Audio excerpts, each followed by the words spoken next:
All right, we're going to get started. We're going to call to order the Whitley County Board of Zoning Appeals, the regular meeting of Tuesday, July 23rd, 2024. Have the roll call, please. Jack Green, Yes. Kelley Sheiss, Here. Danny Wilkinson, Here. Doug Wright, and Joe Wolf. Here. Okay, board, we have the minutes of our last regular meeting, June 25th, 2024 in front of us. Is there any additions or corrections or any changes that need to be made? If not, I'll entertain a motion to approve them as presented. I'll make a motion we approve. Second. Moved by Jack, second by Kelley, that we approve the minutes of our last regular meeting, which was June 25th, 2024. All those in favor signify by raising your right hand. All those opposed, the minutes are approved unanimously as presented.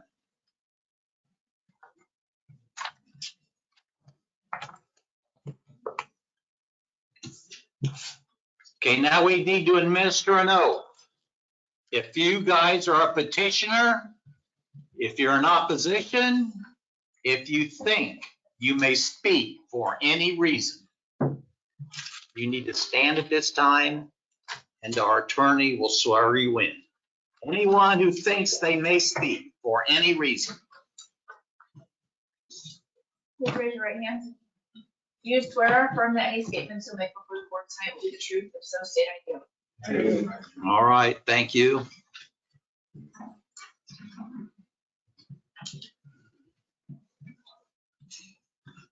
Give you an idea how we run the meeting. I know some of you's been here before, but some of you probably haven't.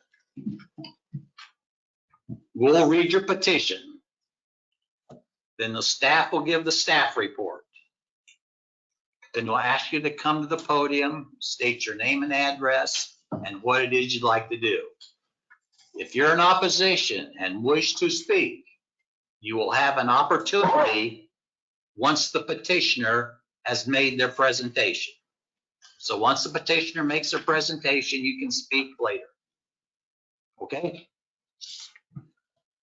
First item under old business is petition 24 WSE9, filed by Jason and Jennifer Esterline, owners of the subject property, who are requesting a special exception approval for an amendment to a previously approved processing of agricultural products not produced on site, use on the property located at 8324 West State Road 14 in Section 5 of Cleveland Township. Staff. Thank you, Mr. Chairman. So going to the staff report. There's a bunch of information, I will say, that's been kind of handed in a little later after the staff report was done. So the slides cover what was basically in the written staff report. You should have some additional materials that were handed out and emailed out over the weekend and so on. So kind of bear in mind that this is in a couple different layers of information. So this request is located at 8324 West State Road 14 and zoned AG agricultural. Total area is 3.26 acres. It's on the west side of Collimer. You saw this about 2 years ago for their original approval, docketed as 22 WSE 7. At the time and now, the special exception is for the processing of agricultural products not produced on site, which as discussed 2 years ago, that's a very, very broad use, and we've used it for things like potentially grain elevators, meat markets, in this case brewing, and we've actually used it at another time for a different home brewing operation, and so on. So that's the core use that's at hand, the special exception. In addition to that, the approval allowed for an accessory tap room. So it was considered to be kind of like a retail component to the overall operation of processing agricultural products.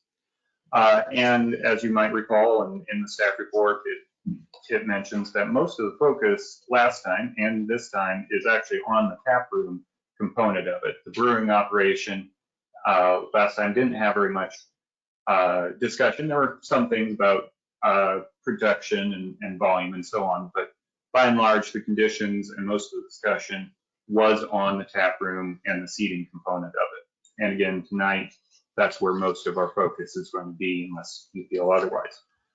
So the petitioner is generally stated proposing to modify the hours of operation and update the site and floor plans that were adopted as part of the 2022 approval. And again, generally stated, the request is to increase the hours of the tap room to 11 a.m. to 10 p.m. any day, increase the seating area by about 1,000 square feet, exchange the required buffering on the west property line from being landscaping to being the fence that's been installed.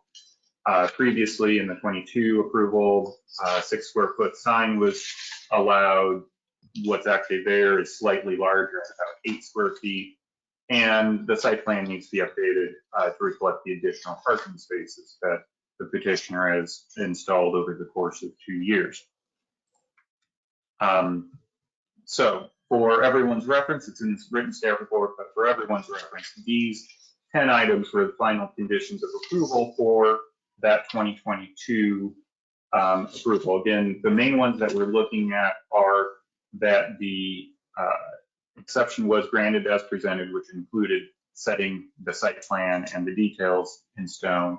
The area of the tap room and sales area not to exceed 416 square feet. Notice it didn't really talk about the seating area, which is part that's expanded. Tap room is actually a little smaller than that 416. NDOT permitting, the parking and so on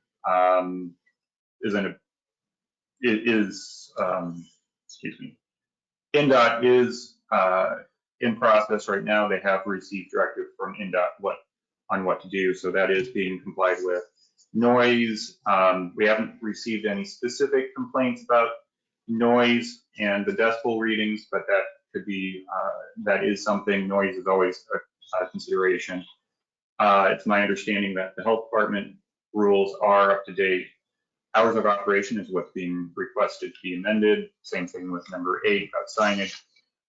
9, directive that as this grows, an alternate location should be identified. And then in order to have ongoing oversight over this, the board in 2022 stated that the special exception would expire basically after 3 years, which would be whatever it says in the written staff report. I forget the exact date, but basically next year then. So that's what was originally approved.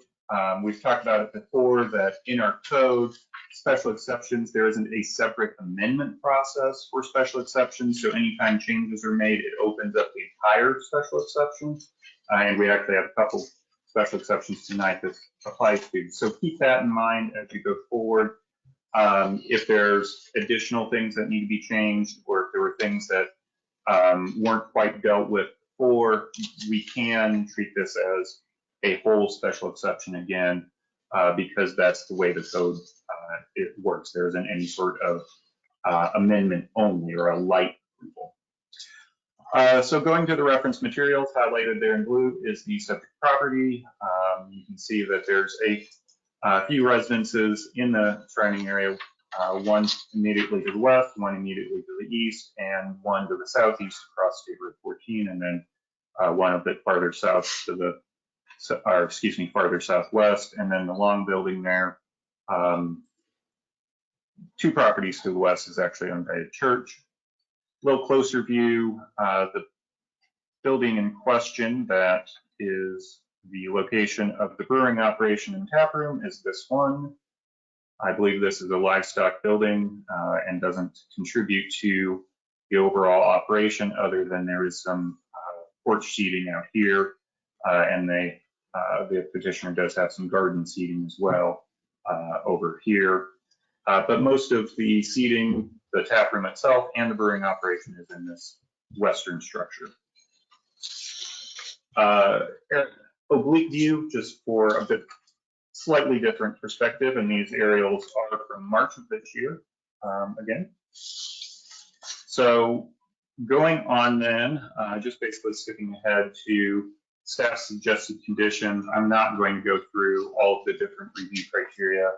I gave different notes in the written staff report. I'm not going to cover that unless you have questions for me. So going through the suggested conditions though, 1 and 2 are standard. Number 3 is basically tailoring the square footage around what was previously approved for the tap room. Tap room's slightly less than 300 square feet, but then also establishing a maximum for the seating area. And so sales would be in a certain area, and then if you go and sit in another area, then that would be reflective of what's going on. Number 4 is carryover from BRIT 4. Number 5 is carryover from before. 6 is as well. Number 7, staff suggests that, well, I do understand what the petitioner is trying to do in requesting a wide gamut of hours for the increase, basically to give them maximum flexibility. It feels like that may be rather a lot, just simply stated. So it seems like there could be a compromise in there before to give them some additional flexibility, but without giving them total flexibility throughout the week. So this is really open-ended, but I'm suggesting adding in 1 additional weekday per calendar week, using the Sunday hours that were already previously approved at 11 a.m. to 8 p.m. or Saturdays, whatever it may be, and then also adding holidays in for the Saturday hours. So if there's need for a 4th of July opening or something like that, then they could have the Saturday hours as well, or Thanksgiving dinner or something like that. But again, trying to offer a little bit more flexibility. So I leave that between you and the petitioner and the public comment to winnow out what might be appropriate there. Those are just suggestions. Number 8, staff does have some concern about this property and this use becoming more of an event center. Additional music events, large scale events, and so on. So I don't have any suggestions on limitations. I'm just bringing it to your attention that that is a concern, and that probably should be discussed as some sort of limitation so that this stays constrained to being essentially a brewing operation with accessory tap room and not the next Union 12 or banquet hall or a large scale restaurant or something like that. So again, some discussion of some sort of limitations there on scale and scope of what's going on. 9 is updating the signage area. 6 square feet was kind of an arbitrary number in the original approval. So 8 is based on what actually was put in. Number 10, again, I have no problem altering the landscaping for fencing. Fencing is a more opaque screen, so that seems more appropriate. Landscaping is more long-lived than fencing, so there's some trade-offs there. But again, what was worked out between property owners, or presumably among property owners, seems appropriate. Number 11, because we're reviewing it tonight, I suggest extending the expiration out to 2026 instead of 2025, just out of respect for the time put in tonight. But again, maybe that's kind of open-ended. Maybe there's another date that may feel more appropriate as we go through discussions. And then number 12 is just a catch-all. Don't consider this to be a finite list. There may be additional conditions that will come up as the public hearing and public input go on. So I just wanted to have that in there so everybody knew that additional could come in. For everyone's reference, even though I said I would go through it, the review criteria from the steps from the zoning code are listed there. So if you have any questions for me at this point, about any of this, and I know it's kind of a complex case, and hopefully you remember it from 2 years ago. That will help explain everything as well. But if you have questions for me, I'd be happy to address them. Nathan, for clarification on page 2, under the modifications sought, the interior seating area for the tap room, the sign, and the additional parking spaces, do all of those 3 things basically exceed what was listed in the conditions from the original approval? So Modify from the, are they a modification from the existing approval? there are modifications. So in terms of the seating area,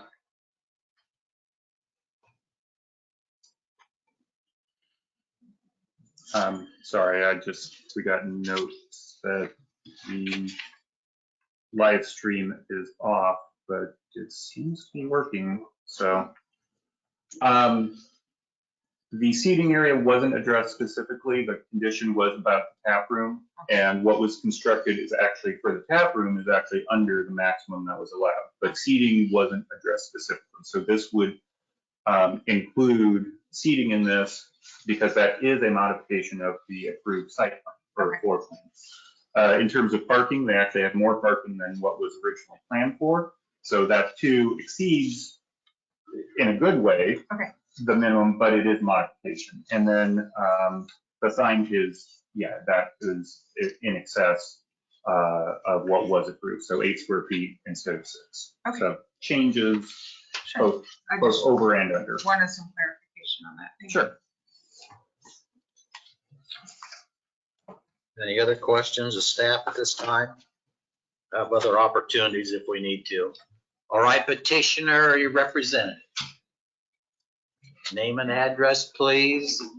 Both of you can go up. Anyone else, if you want up, can go too. State your name and address, please, and what it is you'd like to do. Jennifer Esterline, 8324 West State Road 14, South Whitley. Jason Esterline, 8324 West State Road 14, South Whitley. Okay, because I don't want to keep everybody here all night. So I'll be going through what we submitted, just based, you have a copy of that, based on facts, no emotion. Definition of use is the same. Review criteria all met. A lot of these are NA, since like air pollution, electrical, fire protection, we met and was inspected, all meets code. We also have had all state and county inspectors out, so we have gone through all of this, and we have documentation because we have Nathan, Brent, Tracy, everybody out, everybody was permitted, everybody was stated that we have passed. So fire protection met, inspected, all codes met. Noise, we did a 6-month environmental study, also coordinated with sound variance policies with the county law enforcement using a registered sound level meter. We have a Tedetto brand, which was suggested to me from the Sheriff's Department. That's what they use. We have several members of the Deputy Sheriff of a couple counties that come out every weekend, so they kind of help us on this. We also have lots of police department individuals that are out there every weekend also, so they help us monitor it. So we have those. We also have one that is mounted on premise. Now I will tell you, we've had 2 functions that it did get loud, and we did have our Sheriff's Department step up and ask, our different bands and stuff like that, like, hey, we got to take it down a little bit. But we are always very proactive on that and do monitor that closely.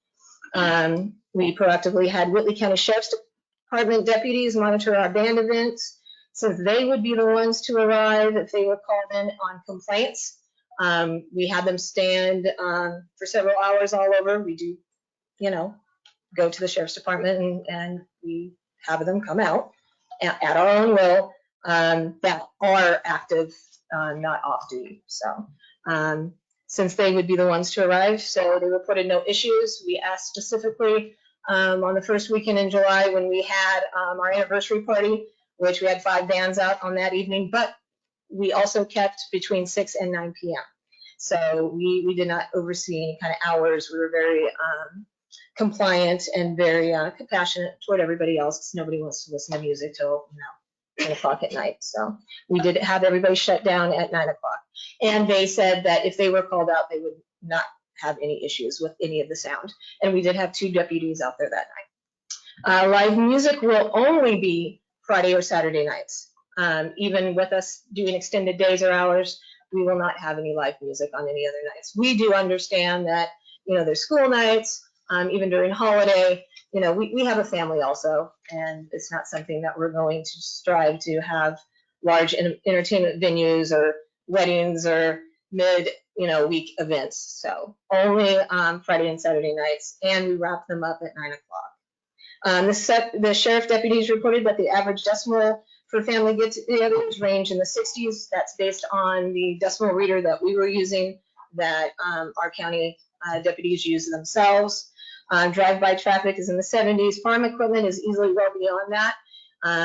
We were very fortunate that we had pretty communicative deputies that said that, once again, they have no issues.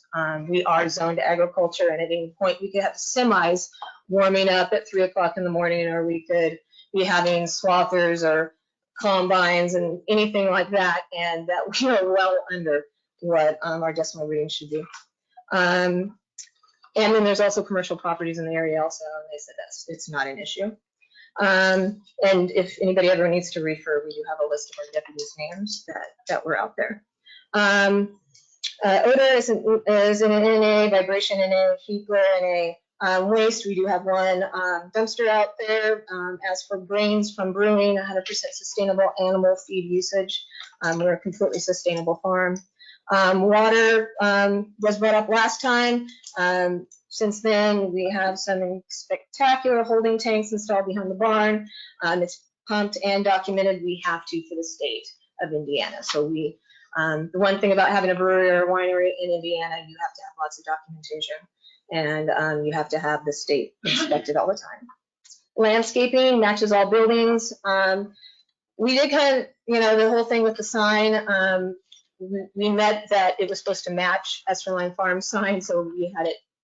Our digital marketer built it to match the small Esterline Farm sign out there. We didn't realize it was 6 foot and not 8 foot, but with the wood and everything else around it. But it does match, so that is part of it.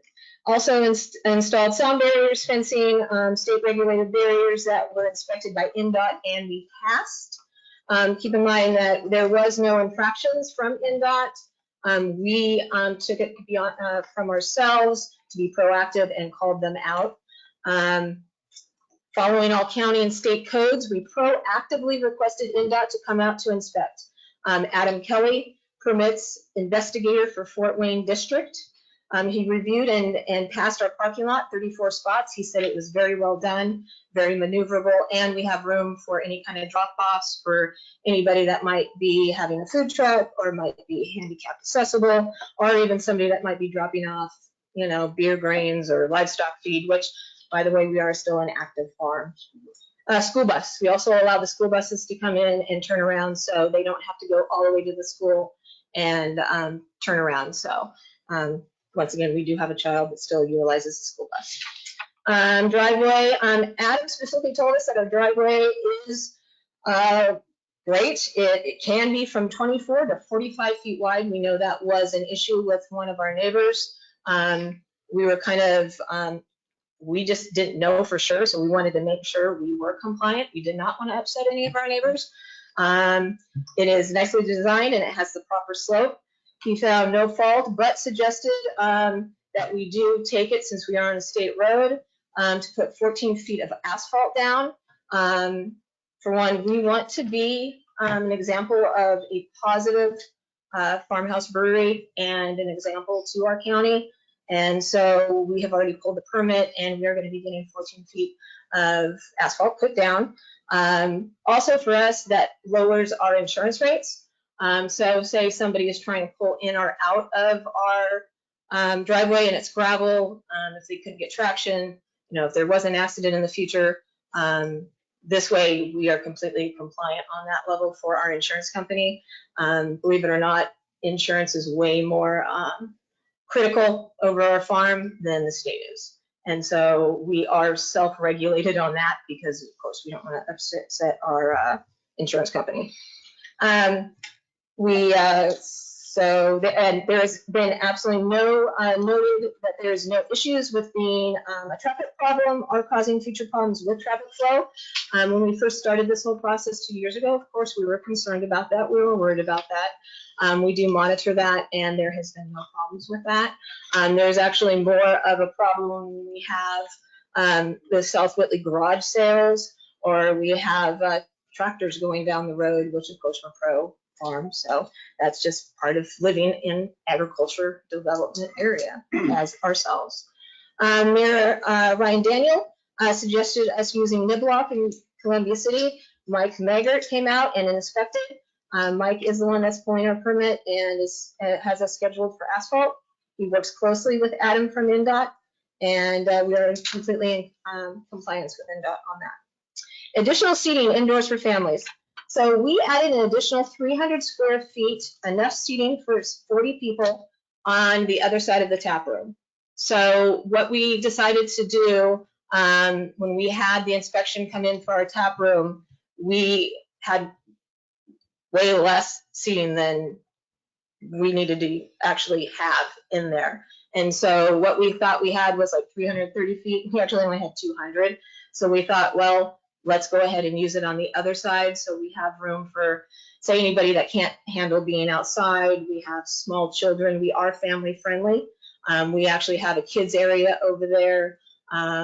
We have fermenter tanks. We also have storage.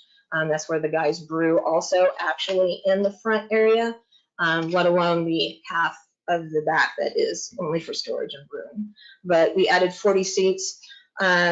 It's also come into really been beneficial. We have book clubs, we have Bible study, we have large groups of more than 10 is what we consider a large group that come in and utilize that area all the time. And so we wanted to be able to offer that to them because there's really, other than our special events center that we have or the library, we didn't have anywhere somebody could come, and that was very friendly to children since we have children ourselves.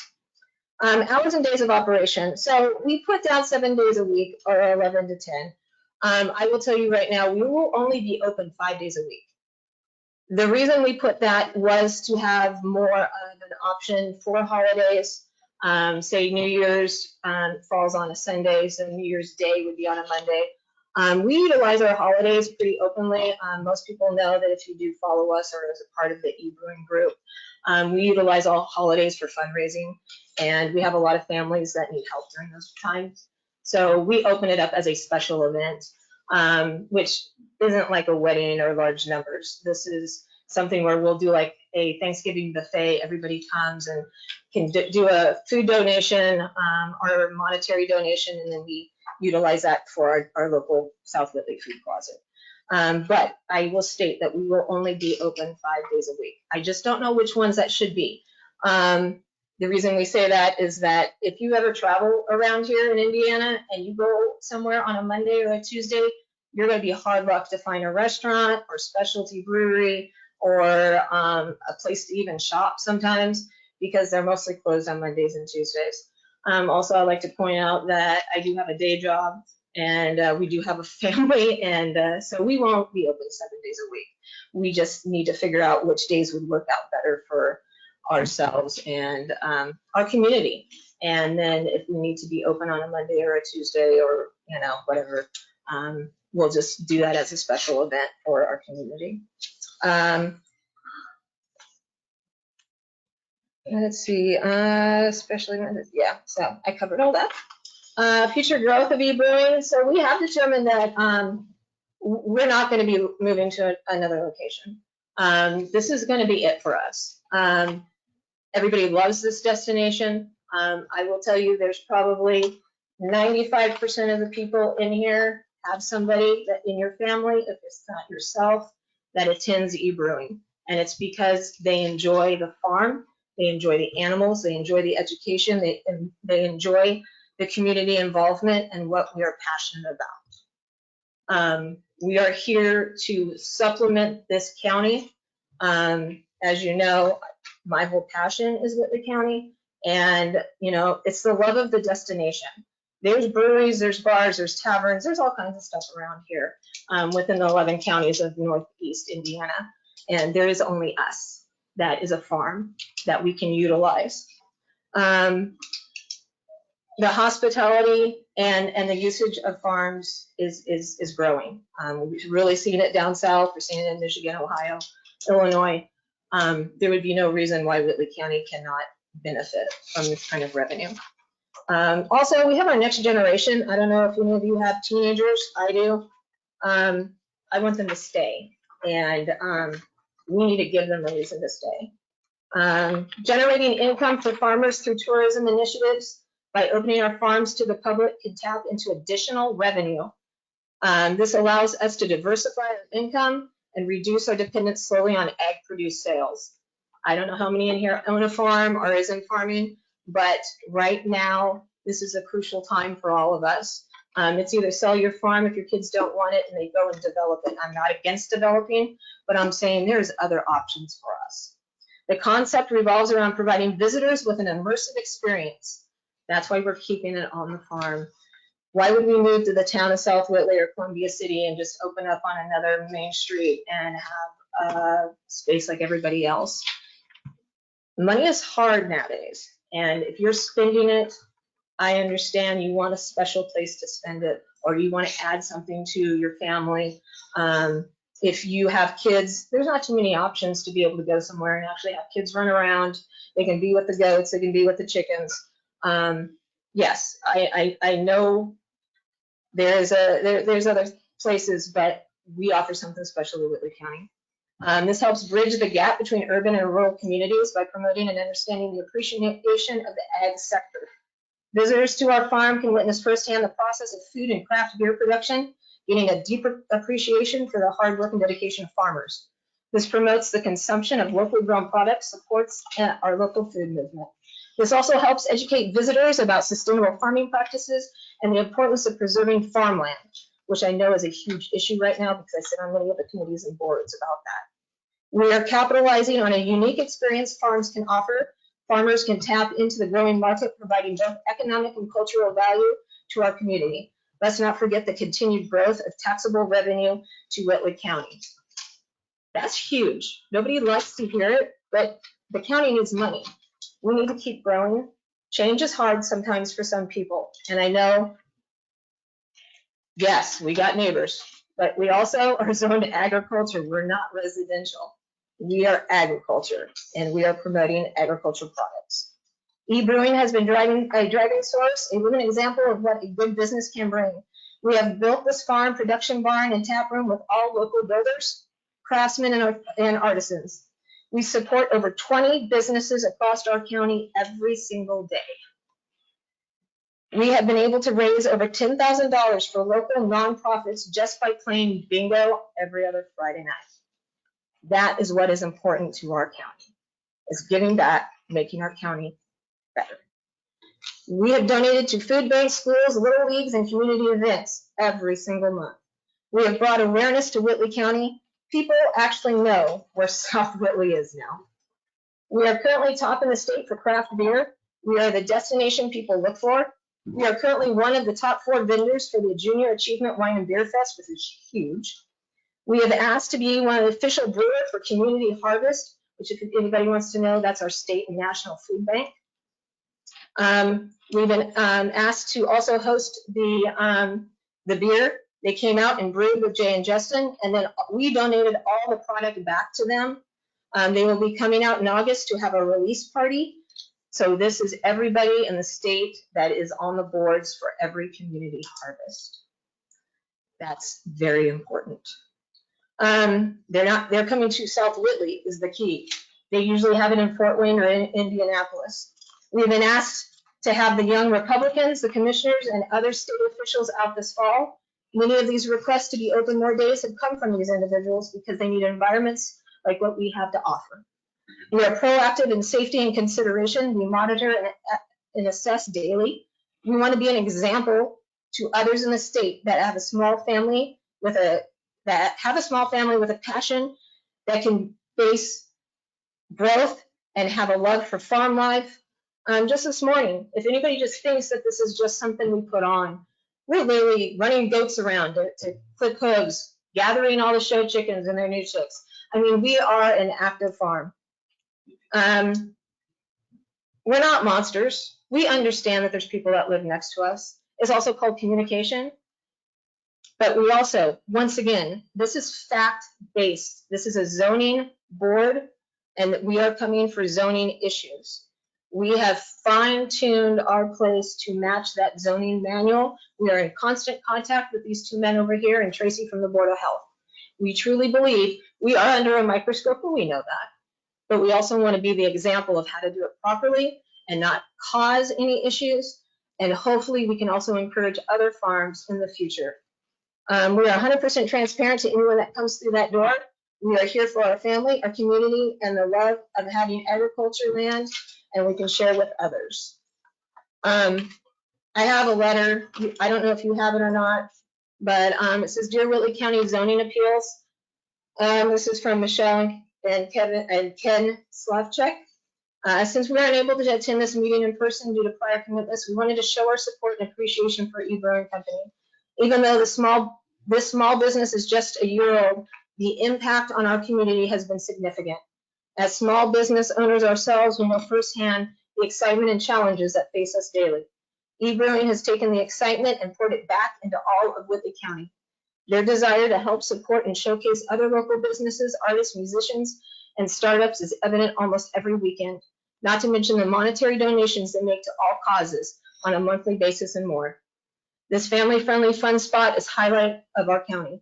We also have an Airbnb, and we refer E-Brewing to our guests as a safe, kind, and unique spot to spend time.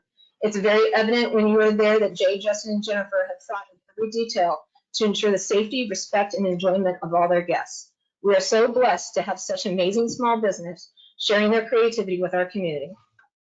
We can bring in 20 of these. We did it because we don't want to be here till 11:45. But we also were highlighted in magazines from Fort Wayne to Indianapolis. Unique, innovative, amazing to see Whitley County grow and be highlighted. Absolutely stunning stuff. Also, Local Food Week is coming up. You will turn to these pages and you will see 11 counties of farms that believe in agritourism, and they're doing farm tours. They're following in our footsteps of things that they want to do. This is not something new. We had Scott Darley had an event center over right on the other side of the road. He's one of our mentors. He's given us ideas and things to do. This has always been something that is in and around us all the time. It's just because we are more vocal and maybe we are more, I don't know, exuberant, but we believe that agriculture and what we have to offer makes this county better.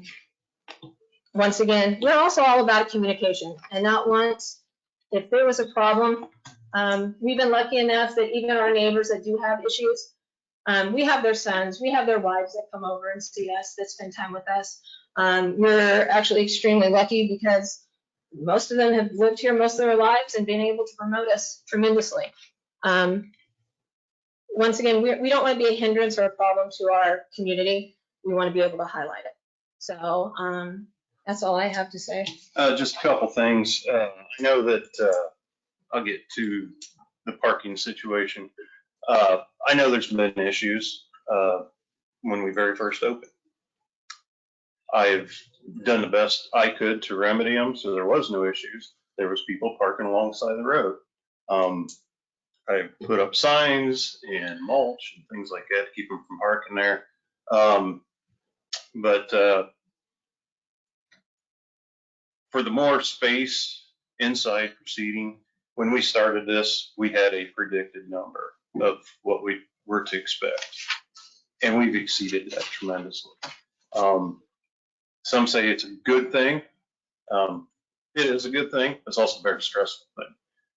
But you know, this is what it's all about, really, is to get this expansion, to utilize all our space that we do have, And like she said, we're not going anywhere else. One, can't afford it, but, you know, it takes away from the farmhouse brewery. But, just want to let you guys know that I proactively myself try to take care of the situations when they arise. I've never been told of any. It's just what I observe. So that's all I gotta say. And when it comes to the parking, more parking is actually positive. We had no idea. We based our whole thing coming here on every other brewery and tap house around. I mean, we went to a lot. We had no idea that we would be loved like we are. And that's great.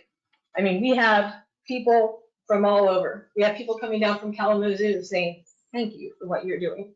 But at the end of the day, this is fact, not emotion. The fact is that we follow our zoning, we follow our guidelines, we follow what is suggested to us, and then we try to go well beyond that. So if something is said that we need to do, we'll do that, but we also look toward the future. Just like how we made it ADA compliant, we did things to that tap room or those buildings or that farm that we did not have to do, but we wanted to. For one, to make it easier in the future, but to also show that we can be proactive of where we need to be going with this. And if there's any questions. Jennifer, you mentioned documentation. Do you have any written documentation from the sheriff's department on the 6-month environmental study? I can get it from Sean. I mean, I just need, it's our deputies that we hire. What deputies did you work with? So we worked with Sean. Sean Castillo and, I have to look on my phone. I gotta look, get the other one. He was the one that was out during the just like Saturday. So we had the chief of police from Warsaw. We have deputies and from Cherubusco, from Columbia City. I mean, they're all Mug Club members and active people that come to our farm every weekend. We like that because it keeps everybody safe, and we don't have any issues. But yeah, I can get. They're there on their own personal time. Yes, except for the other times we hired them. Like I literally went over and got them. We paid for our deputies to come and monitor. So, and also, we have surveillance every inch of that place. It's funny, when we pulled the surveillance, the deputy, Sean, the only thing he said was, honestly, the only thing I saw infraction was your neighbor riding his golf cart on a state road and your neighbor picking up her mail on the wrong side of the road. We monitor it closely. We do. And we have no problems with our neighbors. We just make sure that when the fireworks are going off, that we don't have anything catching on fire and stuff like that. Yeah, we have to have it videoed for our insurance. But kids screaming from the neighbors and stuff like that, we don't care. It's family life. But we're also not here to be emotionally attached to our neighbors either. If they don't like us, that is fine. We're here for a fact, and that we're here for Whitley County, and we're hopefully bringing you revenue. That's all we want. So here's what concerns me, and I've been to your place once. I've enjoyed the food. I've seen what it's done. I've seen what it's done for South Whitley. I've seen what it's done for the community. I have no argument for that. But you said you're here for a fact. I've talked to the sheriff's department twice today. The first time was when he had all his shift deputies and a sergeant. They know nothing at all about this noise study. Well, no, the noise study was ours. We asked them to monitor. They have never been down there. They have never monitored. They have no record of having any contact down there at all. We hired them. We paid for them. Well, okay. I'm not going to question a county government entity. Okay. And it just concerns me okay. that this is not following along with the information I got from the law enforcement agency message mentioned here, and they were concerned about it too, because they knew nothing about it. They do not have any type of sound. You mentioned that the sheriff department had sound level devices. They have no sound level devices in the department. They even said if they had one, they wouldn't know how to operate it. They have, I can pull it off my phone. So that's a concern. Okay, hang on, let me go.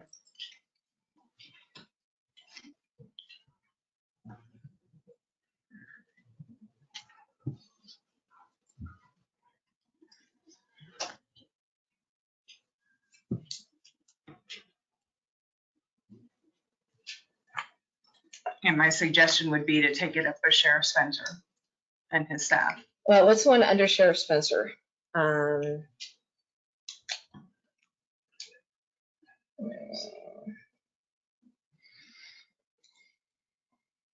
I sent it to you. I have it saved.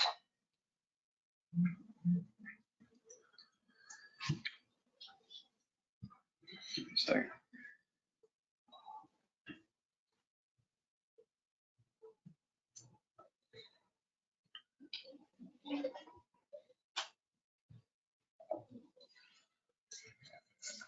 Just a second.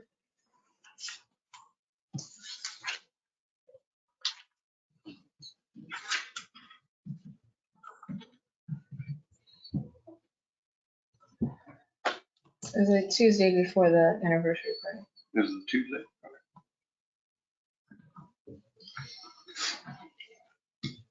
Sorry. Hold on, we're coming.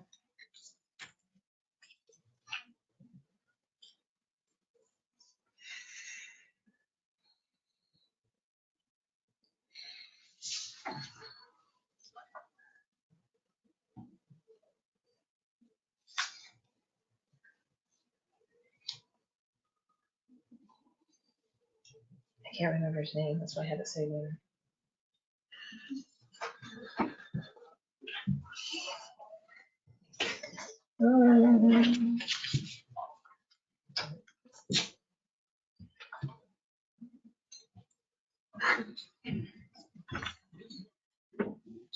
No, come on, it's in July.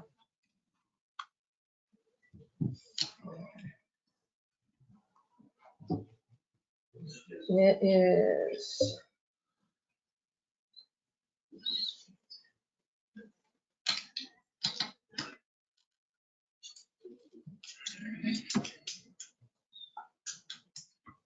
What are you looking for on your phone? So Billy Maddox from the Sheriff's Department, he sent out Deputy Sean Castillo. He will be there at 7/5/24 at 4 p.m. And then I don't know the other deputy that came out then afterwards, and he stood out there and they were the ones that were monitoring the sound. And he said there was no issue with what we were doing. I have Billy's phone number and information. So that's who I talked So to. how did they monitor it then? Did they just do a visual or did they use a? On that one, they did a visual, that if they said, if they got called out right now, that there is no issue with the sound. And we have the sound monitoring devices. But that's who I talked to. So I don't know how far Billy Maddox is, but I was told to, Captain. So if you sent me. And were they part of the 6-month environmental study? Not at the beginning. Who led that? So that was us at the very beginning, taking down all of our numbers of our sounds. Because we didn't want to be so loud that. But you said you coordinated with county law enforcement, so who Yeah, did so you go out and coordinate with? I was talking to them about it early on. So Billy and any of the deputies that were out here by the chamber. So that was months and months and months ago. We were talking about sound levels and things like that, but yeah. There appears to be some conflicting information. Well, I went over, sat there, waited, and they sent Billy in, and Billy is the one that hooked me up. So hang on here. I have his text message now that I know his name. So Billy. It's okay. We don't have to go back and forth with text messages, but I would like to know who was your point person and contacted with the 6-month environmental study. Okay, well, and if there's any documentation on that. I have the documentation, but I don't have all the deputies' names. I mean, it's just me being out there talking to them from the chamber and stuff when they come by. And I didn't know it was going to be, I had to get names and stuff. We were just watching decimal levels. Well, that's the only reason I had Yeah. this, because when I called them to confer, But there's no knowledge. Yeah, talk to Billy. And we also had to pay. So what was it, $65 an hour? $60 an hour to have a deputy come out and sit there. And they actually had another one come because he actually was on fireworks duty, and they suggested him to come out and listen to the band because it was really good. So we had 2 out there, plus all the ones that were not on duty also. But we hired on-duty sheriff's department. Okay, thank you. Anyone else on the board have questions, petitioner? Do you have anyone else to talk in favor? Anyone else up here? That is up to them. That's completely up to if anybody wants to say anything. Okay. If anyone else wants to talk in favor of the petitioner or on their side, you're welcome to come up, speak your piece. Name and address, please. Sure. It's Paul Scheffler, 4680 West, 500 North, live out at Troy Cedar Lake. I guess when I first heard that this hearing was going to go on, the question was posed to me was, what do you feel like you get out of E-Brewing Company? What kind of support do you see them providing? And I put a couple of thoughts together on my own, and a lot of them are, she already said, so it'll sound like a repeat, but they didn't know I was going to speak. I just did this because I thought it was worthwhile for this kind of a business in the community. From my perspective, the benefits that E-Brewing brings to Whitley County are numerous, but the top 3 that bubble up for me are economic impact. We've talked about it multiple times. It's not only the staff and the payroll and tax base that they're providing, the revenue they're generating there, but it's that pebble that you threw in the pond and the ripple effect of having a small business in the area that's utilizing local suppliers in their supply chain. Stands meats for the pastrami, the Eel River Bison Ranch, the bread, the honey, and the list is numerous. She said something about 20. I didn't realize it was that many, but so I just see economic impact for a small business in South Whitley, Indiana, and the ripple effect it's having. It's not only them, Eel River Bison's over there buying grain to feed to his bison, to make meat, to sell to them. So there's just, it's a ripple effect. It affects a lot of different people. And I just happen to be a resident in Whitley County, and I think I'm benefited by that, by having, gainful employment for a lot of people, not just the few that are at the brewing. A second one would be tourism and attraction.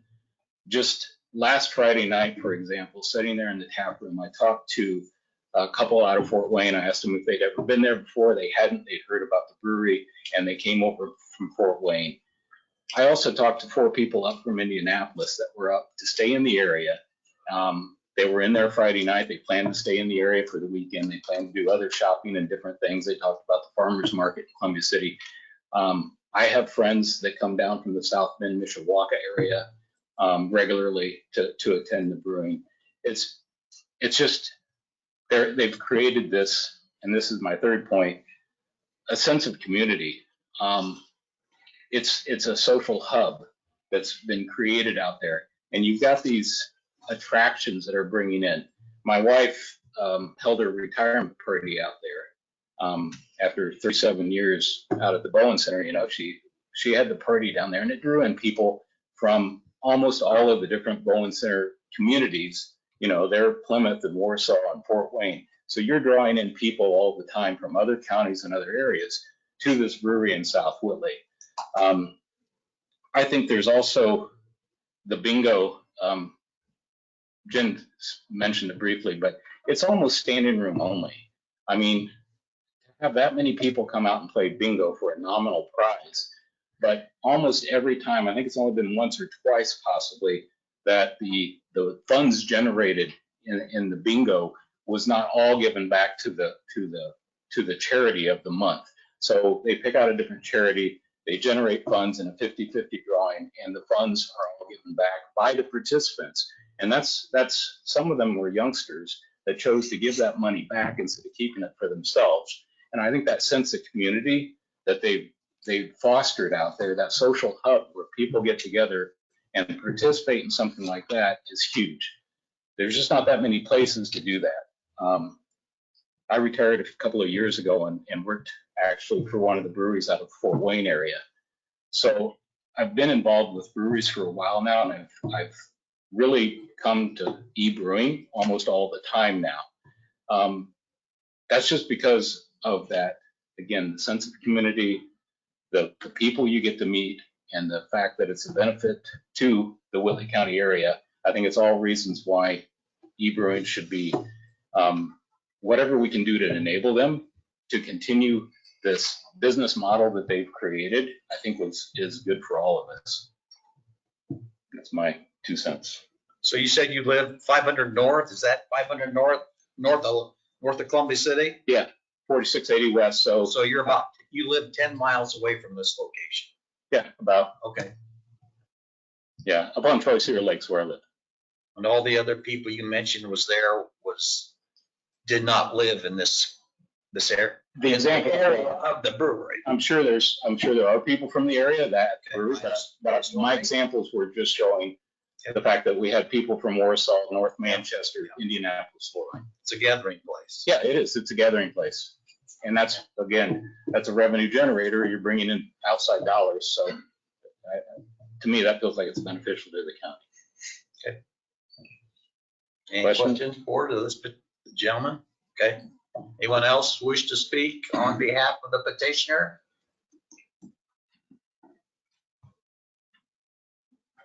Same story, name and address, please. My name's Eric Hackworth. Currently, I live in Fort Wayne. I have land on 950 South or 950 West. It's 6105 950 West. I'm representing Taintworth Farms. The other two owners can't be here today. We found out about e-brewing just after we bought the land. We came to the first planning meeting. I was here just to find out what was going on because we're going to be living right around the corner from where they're operating. This is exactly the kind of thing that we're excited about having near us. We've been going to craft beer venues for decades, and this one's special. None of them that we've been to we've ever seen problems at. It's a different culture than what you see at bars and that kind of a venue. But e-brewing brings together things you just don't see anywhere else. And to give you an idea of my background, I'm a police officer. I also have an ag science degree. So I've been trying to get back into the country ever since I was a small child and just haven't been able to get there. You know, it's expensive to buy land and to find the right area. That's difficult too. And we just lucked out and found land in Whitley County that we could afford. And now this is right up the street from us. I see things going on there that, you know, I've got a 10-year-old stepson that has grown up in the city, and we're trying to get him in the idea of in the next 2 years we'll be transitioning out this way, and get him out there, and he gets to see the animals, he gets to see a fun experience, he gets to see other kids having a good time, and have all kinds of games and things there that we can just relax with him, and he starts generating a positive view of moving out here. Well, that's not just him, that's all of the people that are coming in from the city and other areas, and even towns in the county that they haven't grown up out in a real rural area. Now they're starting to see something that's positive. And that's not something that you get just anywhere. And it's not something you can do intentionally. It has to grow organically like this does. And I think it's something special. I'm excited about it. Okay. Any questions for me? Any questions, board? Thank you.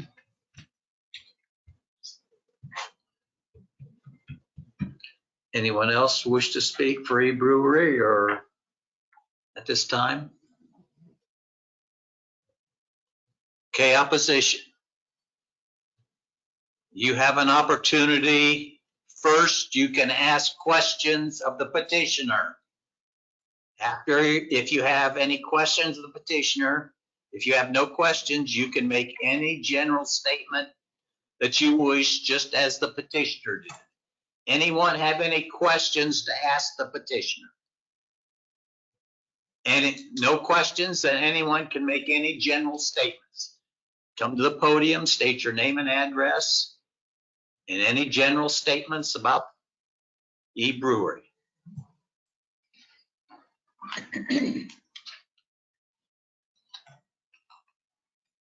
Yeah, my name's Tom Smith, 8300 West State Road 14. Our property joins Jason's and Esterline's. They said something about standing room only.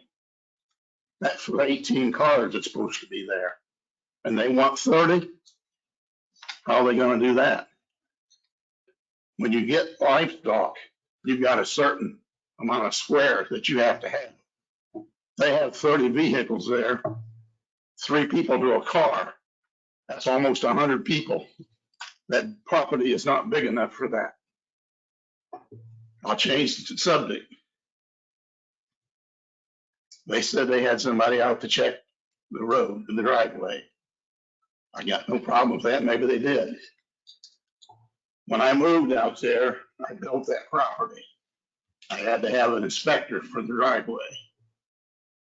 They come out, they checked it, they rolled it. 1,500 feet, it had to be both directions. From my driveway to Bowers's, which is the next property towards South Whitley. You get to their driveway, that was somewhere in the neighborhood of 1,000 feet. When it goes past the Bowers's driveway, it makes a dip and turns back to the north. You cannot see their driveway. The other direction is Collimer. It's got an S turn. There's no way that's 1,500 feet. Somebody's gonna have an accident there. It's a double yellow line from the cemetery to the other side of Collimer, both directions. 3 times I've heard a motorcycle leave South Whitley, Collimer, I don't know where it goes from there, both directions. They nailed it. You must be doing 100 miles an hour down through there. I got neighbors who will verify it. I'm losing my train of thought. But anyway, there's no way that that's 1,500 feet either direction.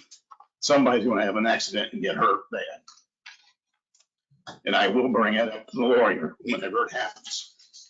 And as far as the sheriff that you were talking about, they were out there. They were turning the cars around when the driveway was full, sending to the schoolhouse and parking. And there's somebody there and bringing them back and forth. I would understand. I didn't know. I didn't see it. But it was a young man was bringing them back and forth. I'll guarantee you he didn't have a chauffeur's license or the insurance to have a taxi cab. That's all I've got for right now. Thank you. Podium's open for anyone else who wishes to speak.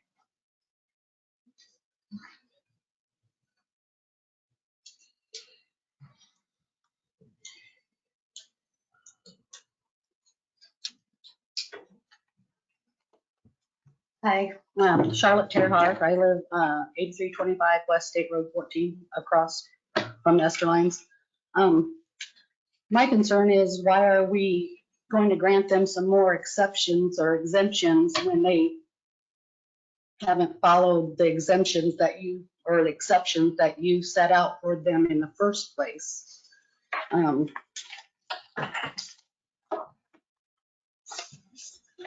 Right after the last meeting that we didn't get to speak at because it was continued to this month, that's when they finally marked out all their parking spots across the street in their parking lot. They were not marked before then, like 3 days later. Then they marked all their parking spots out, saying, and I did not see any marked handicap. They said they were gonna have 3 handicap. I didn't see any of those. That weekend, they did have 5 bands. They did have a sheriff out there. I recorded what was going on. He was instructing them, the parking lot was full, to go down to the high school, and they were sending people down to the high school to pick them up and bring them back because the parking lot was full. And it says right in your, when they ask you for, there would be 19 parking spots, 3 handicapped. It said as growth occurred, they'd have to seek another alternate location. They are trying to make it into like a Union 12. Not only are they selling their own product there, but they're bringing a lot of vendors in all the time with them, letting them sell their products there. And food trucks, another thing, they're bringing a food truck in almost every weekend. They have had 2 food trucks there at one time. to ask for more than what the 3 days they've already been given. And when they asked for this exception, we were on vacation that year that they asked. We sent a certified letter saying noise and traffic, that's why we didn't want it. They also, all the neighbors signed a petition not wanting them to have it there. You guys granted it to them anyways. Now they want 7 days a week. They have been open on days other than Friday, Saturday, and Sunday. And I don't know if you guys granted them special permission for those days or not, but they have been open on other days than that. So that's just our concerns. And we live right across the street. I don't know if you want to see video or not, but of the music going and their signage, they're allowed one sign that said that, and they had multiple signs that day for their anniversary party. And so they're not already following the rules that you set down for them, and now they want to expand what they're doing. Okay. Board, any questions of this young lady? Okay, thank you. Podium's available for anyone else who wishes to speak in opposition. Oh, I did have one more thing. I'm sorry. That's fine. Also, I called VHS because I own a small business also, and we have entertainment, and you have to have an entertainment permit. I asked if they had an entertainment permit for live music or events or whatever. They said under E-Brewing Company or Esterline Farms, there has not been a permit issued. So if they do not have that license or that permit, they have been operating all this time without their entertainment permit. I have to have an entertainment permit, and I have to have music licensing, which I pay like $6,000 a year.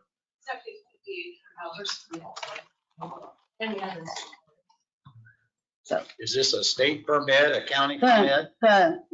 the state permit for the entertainment is for the actual entertainment permit. That's like $135. It's cheap.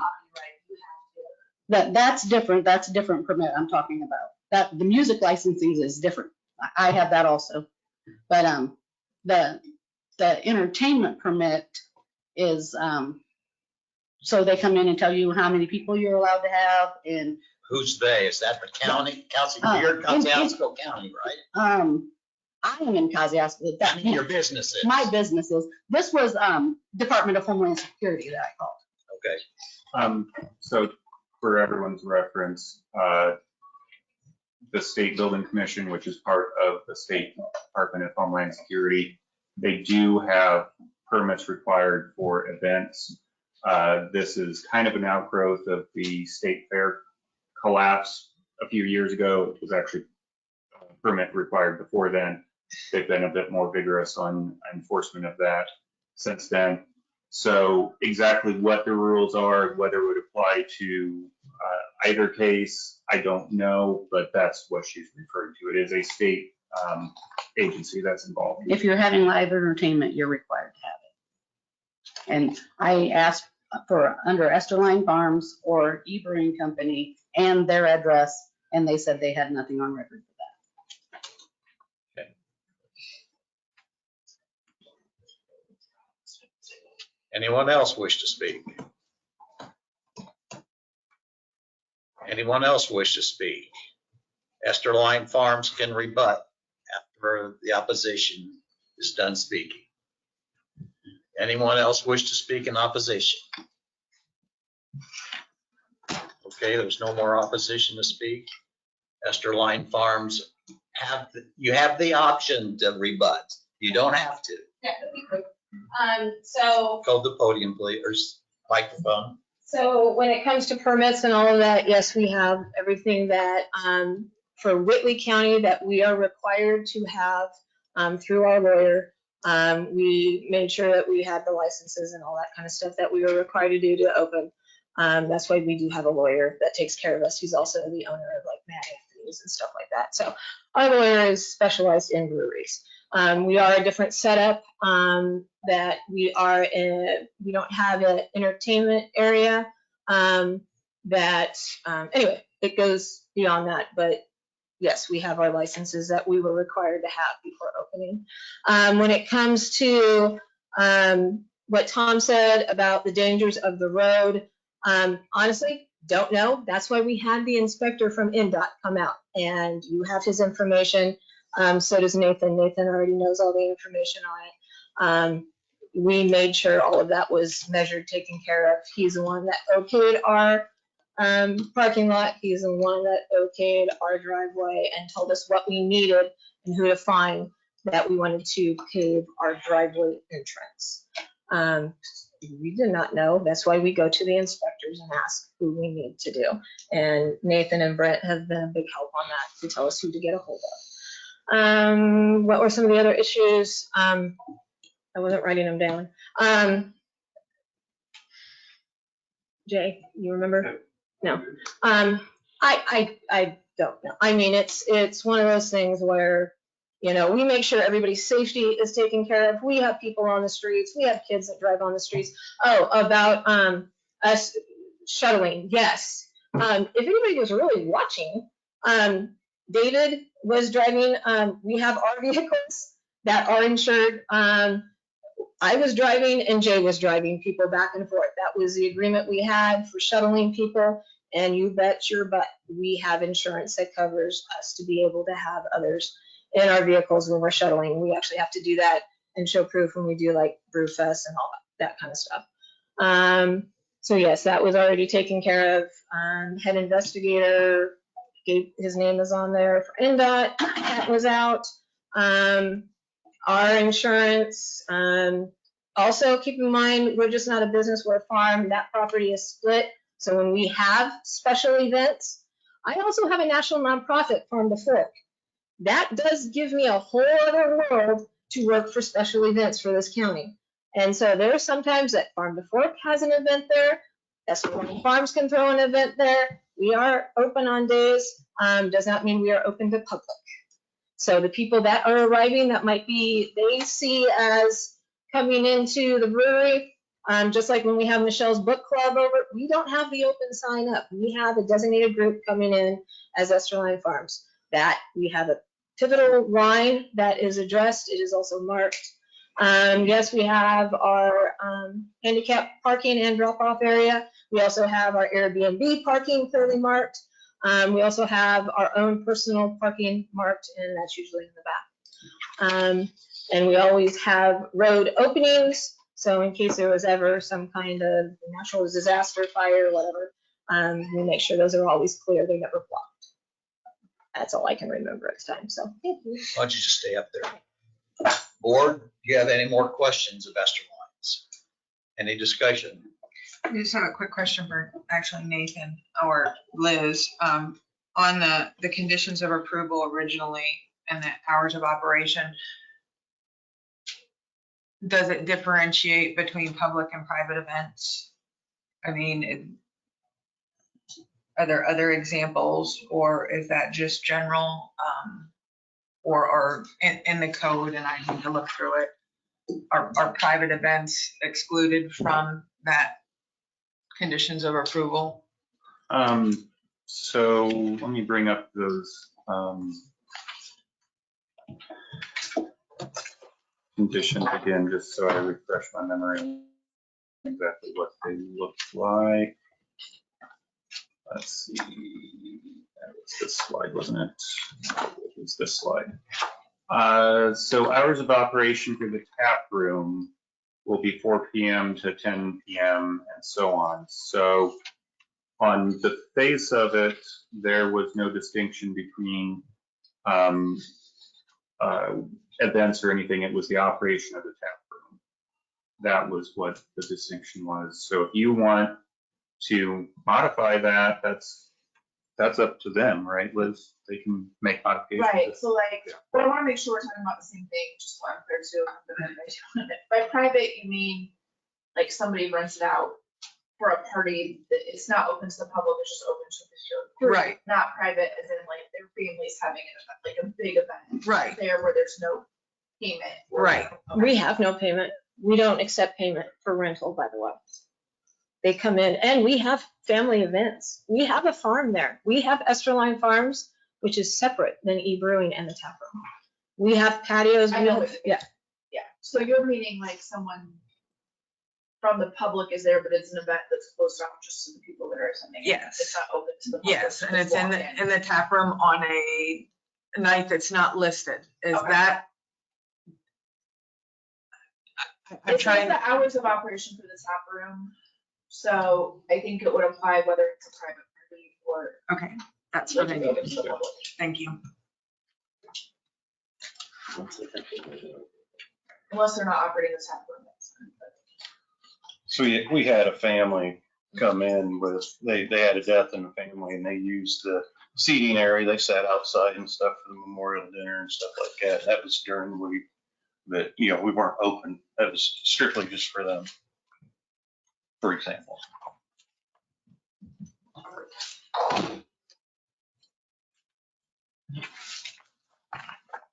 Any other questions of the petitioner, board?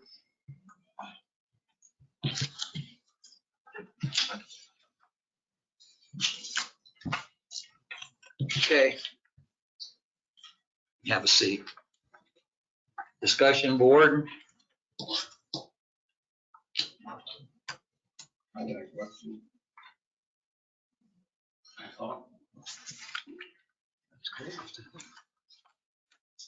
I think we've closed the public hearing. So we know your concerns, Tom. Thank you. We don't have a concern for mine. I understand. Board, questions, discussion? The special exception as listed that was approved in 2022 would have 1 year remaining, correct? It would be 3 years. 2025.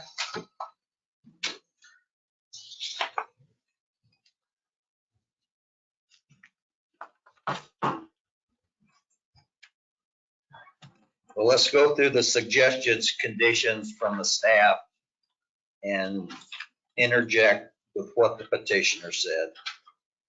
First, the special exception is granted for the applicant is non-transferable without the board, which is a normal piece of the petitioner. The special exception is granted as presented. The area of the interior tap room, consumer sales will not exceed 350 square feet. An additional seating area of up to 2,500 square feet is permissible. 1250. What did I miss? You said 2,500, 1250. Okay, 1,250 square feet. This is staff's suggested conditions.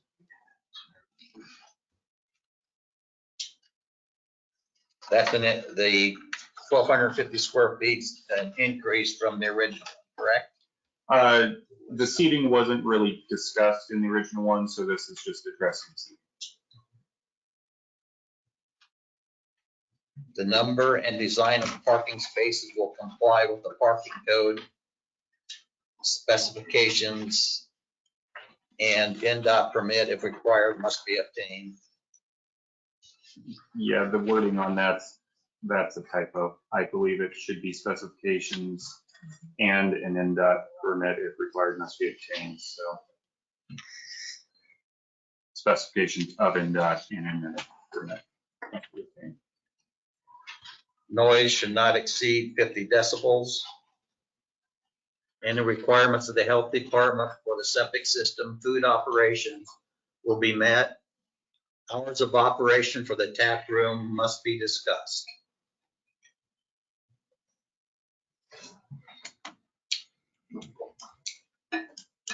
Hours of the tap room. Is that hours of the whole operation? I leave that up to you guys. I just use the same language as we used 2 years ago, so I feel like you guys want to make some more distinctions between the different components of the operation, so that's probably a good discussion point.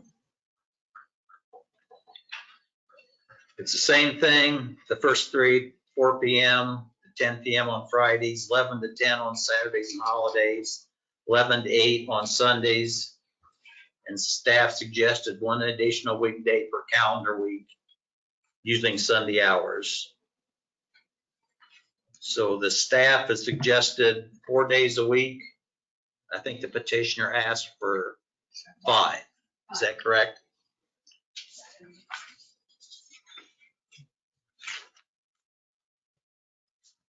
You got 7 days a week. You said Well, we 5, but you got 7. We put 7, so in case there's a holiday, we're not gonna be, we will say we will be open 5 days a week. I can't tell you what day, We don't know which day we want yet to be open. what works best for this, our community. Okay. 8, any limitations on events, particularly outdoors, should be discussed. Anyone want to discuss limitations on outside events? Okay, freestanding signage will be limited to 1 non-illuminated sign of not more than 8 square feet in an area per face. That's an increase of 2 feet from originally, I believe. Maintain the 8-foot privacy fence along the west property line. The special exception, I assume you're talking this special exception, Correct. expires July 23rd, 2026, unless reapproved. Any additional conditions could be added. Anyone else have any additional conditions they wish to add?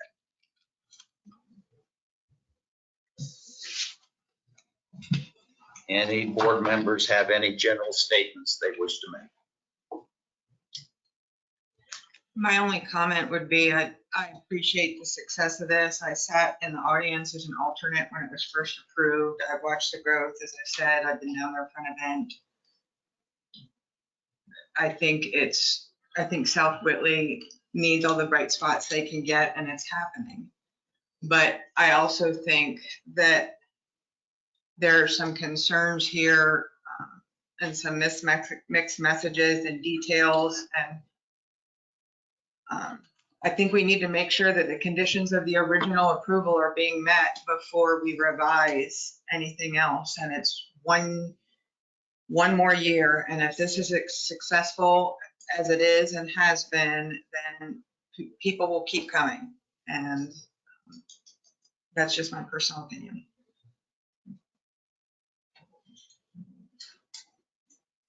Anyone else, board members wish to speak? I'd like to comment about the traffic. There's nothing that we really can do about the traffic. I went to school at Whitco. I know that stretch of road. You know, from the time Whitco was open, there have been kids that were killed in accidents. No, and my dad had a favorite saying, you can't fix stupid. You know, you got the human element in driving. Somebody thinks they can, 55 is not fast enough, they're gonna go 65. So,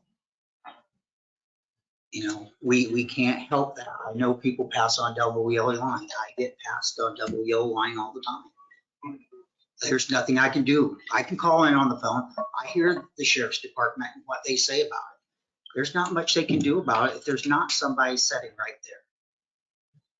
And we do not have enough sheriff deputies to go around the county and have someone there 24 hours a day. So we have to look to ourselves to police ourselves. We can't police other people, even though we want to.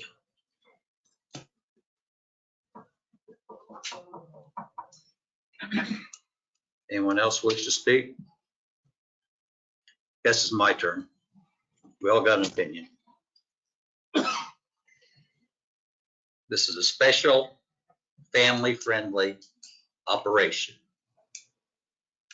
as you stated. But in my opinion, it's in the wrong location. This is in a residential neighborhood. I realize it's owned ag, but you've got neighbors close. I was out there Saturday parking. I personally had to help people maneuver their cars to get in and out of the parking lot.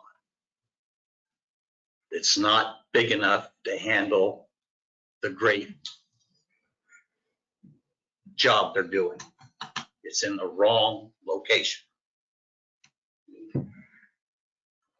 And they say they want to be open 5 days a week, and they can't say which days. So to me, that means they'll be open 7 days a week, because you don't know what day they're going to be open.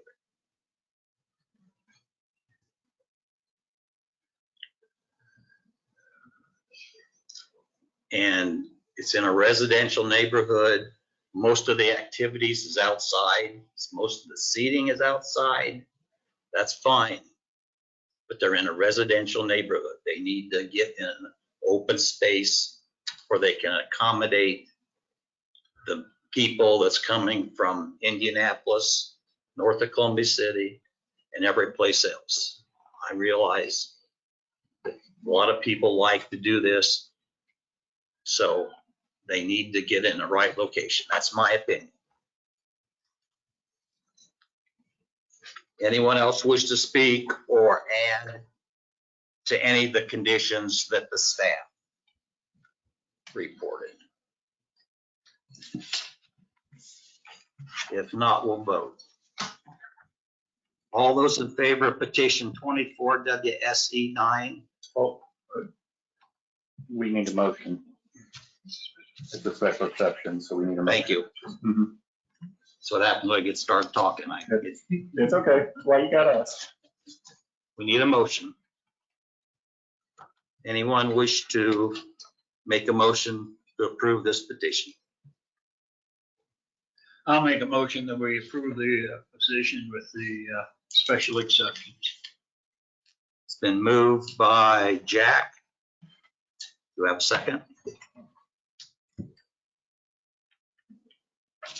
Do we have a second? Unfortunately, board, we have to vote. Whether, I don't care how you vote, we have to vote. It's been moved by Jack, seconded by Joe, that we approve petition 24 WSE 9 filed by Jason and Jennifer Esterline. All those in favor signify by raising your right hand. That's Jack and Joe. All those opposed, raise your right hand. There's 3 opposed. Kelley, Danny, and Doug. The motion is denied. So we rarely have this happen. You actually have to take formal action. So you had a defeated motion to approve.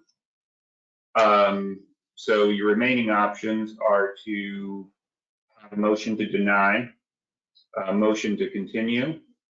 Was there other options? That's a Just- special exception. just So you those have two. to, you have to seek an affirmative vote to do something with the petition. So now you voted, you didn't vote to approve it. We made an affirmative vote to pass it, but we turned it down. Right, so now there has to be a motion to deny it and then a vote on that. You have to have 3 people in agreement with a motion to take action.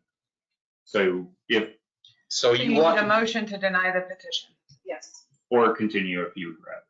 Those are your 2 other options. And continue it would mean what? Continue it to another hearing date for more info. Like if you wanted more information, if you don't need more information, you don't have to do that, because that's what it would allow you to do. I'm just giving you your 2 remaining options. is there a motion to deny it? I'll make a motion to deny. Moved by Doug, A second. seconded by Kelley, that we deny the petition. So we need a vote on that. Is that correct? Correct. All those in favor of denying petition 24 WSE 9 filed by Jason and Jennifer Esterline. All those in favor of denying, raise your right hand. Okay, all those opposed? Okay. It's denied. Kelley, Danny, and Doug voted to deny. The current special exception still stays in place though, right?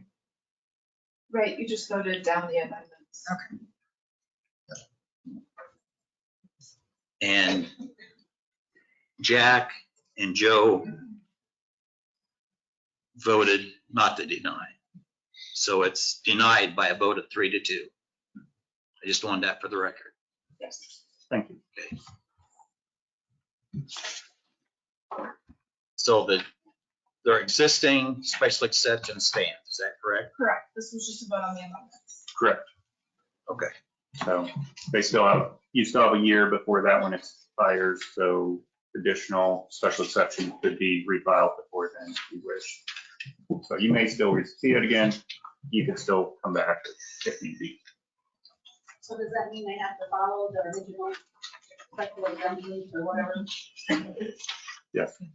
So what about parking since NDOT's located? Make another appeal for just the parking?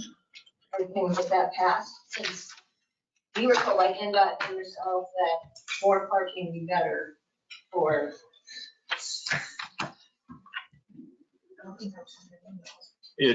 Well, the parking was reflective of a site plan change, and both approvals would lock in that site plan. Generally, if you're making something more compliant, that's been seen as a good thing. So Liz, can they kind of give a consensus that that would be okay? Can't keep doing that. Hold on, I'm looking at it, sorry. Okay.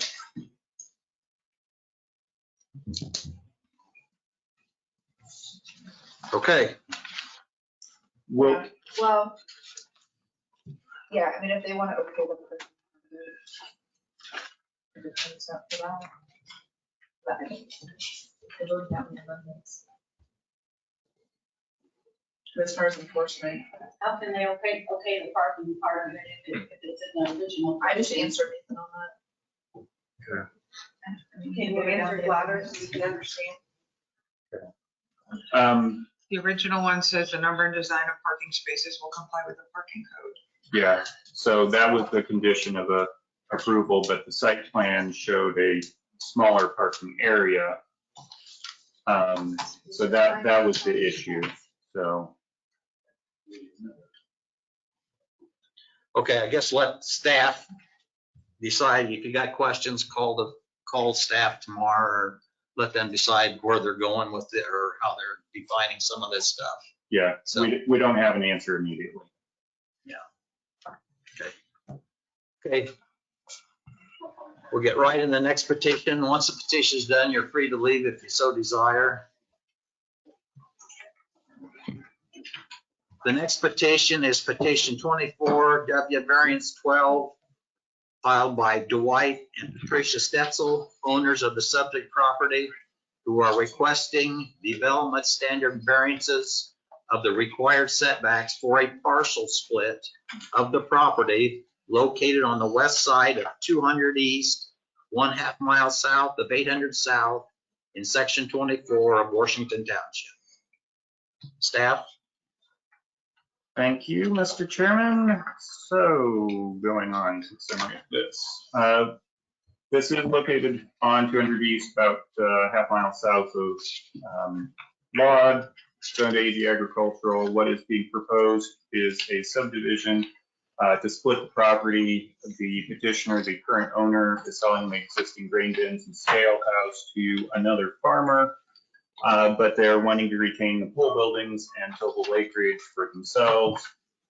In doing that split, the Planning Commission has already seen the subdivision plat last week and approved it subject to this variance. In doing that, by placing a property line between the pool buildings and the scale house, and then also the grain leg and the grain bins, you wind up introducing a property line and creating non-conforming setbacks. Those non-conforming setbacks are why we're here tonight. Typically with setback variances, you have something being proposed to be built with an existing property line This is unusual because it's the opposite. You have existing buildings with a new property line being inserted. So it kind of changes the perspective overall. Also of note, you'll note on the table up there, the variance column, those things that need variances. 3 of them are labeled as legal non-conforming. Those are encroachments that are generated because of the dedication of right-of-way along 200 East. That is a requirement of the subdivision plat. And generally, encroachments are created because of that dedication are treated as legal non-conforming. So that's not something that has to be approved as part of a variance tonight, but since we're here, you can. I leave that up to you whether you want to or not. It's good to go the way it is, again, because that's generated by the additional right-of-way in the plat. So going to the review materials, highlighted there in blue is the overall subject parcel. Log is up on the upper part of the photo. Closer view, the white rectangles are the 2 buildings that are being retained by the property owner. The very small rectangle at the south end of the whole building is the scale house, and then of course the grain bins are the round structure, and the grain leg is at the center of that. As proposed, this is the plat that was sent to the Planning Commission, and again, this is what was approved by the Planning Commission, subject to the variance being granted. So you more clearly see the layout of the buildings and how that property line snakes through and around and follows the whole building there. I will say that the surveyor and the petitioner did try to maximize the compliance as much as possible. So it's at least 10 feet from the full building, being a potentially side yard for an accessory structure. The scale house, though, is right very close to the line. So that's essentially a 0-foot setback. So that's one of the variances. And then the grain leg height, because it's over 50 feet, the setback for ag structures over 50 feet is the height of the structure. So 86 feet, I believe it was, is the minimum setback for that component itself. And then for reference, what the plat would look like overlaid over the aerial for everyone's reference as well. So going to the review criteria, just generally stated, doesn't feel like this would be injurious to public health, safety, morals. These are all existing structures. The insertion of a new property line really wouldn't change any of those factors because they're already there. Use and value, again, the properties that are most affected are the properties being created by the petitioner. So this really wouldn't affect the use or value of any other surrounding properties. And the strict application of the terms of the ordinance, again, because the ordinance and typical variance cases are thought in terms of a new structure being located near an existing property line. This being the inverse of that, the code doesn't really address that well. So there is some difficulty that comes about from that. The parties involved are both aware of the location of the structure. What you're creating is that property line in between. So it's not like where you have an adjacent property owner that might be affected by a new shed going up too close to the property line, for example. So the parties that would be most affected are the petitioner and the buyer. So it does seem like there are some practical loops being created. Again, they didn't write the code, so it doesn't seem to be self-imposed. So those are staff's comments on the criteria. Any questions for me on the report? Petitioner or your representative, come to the podium, please. State your name and address. My name is Ryan Pepler. I live at 3490 North Etna Road. I am a professional surveyor with Walker & Associates. We've worked with the Stetzels to come up with the layout and to best fit the neighborhood. I'm here on behalf of the Stetzels, who are not here due to a prior engagement. So the Stetzels are trying to split the grain bins, the elevator, the hoppers, shed, and scale, and in order to enter into a lease agreement with someone who will take over that building eventually. So this was, per code, this was the way to do that. As Nathan stated, it was previously approved by the Plan Commission last week. So we're looking for you guys and to give us your input on the setbacks. Just as a matter of note, that small shed that shows up on the south side of the large pool building, the scales are located on the south side of that shed, so that's why that property line is so close to that shed. That's why that property line didn't go south of the shed.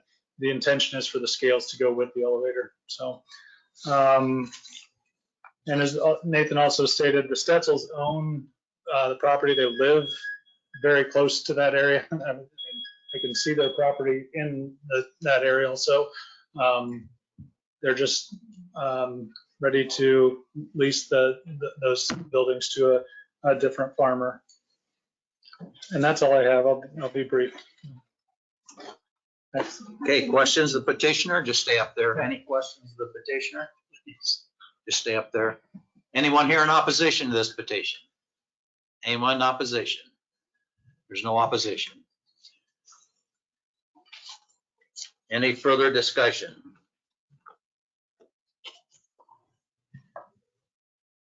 This is a variance, so we don't need a motion. Any further discussion? All those in favor of petition 24W variance 12 filed by Dwight and Patricia Stetzel, all those in favor signify raising your right hand. All those opposed? It's approved 5-0 with all attending members voting in favor. Thank you. All right, thank you.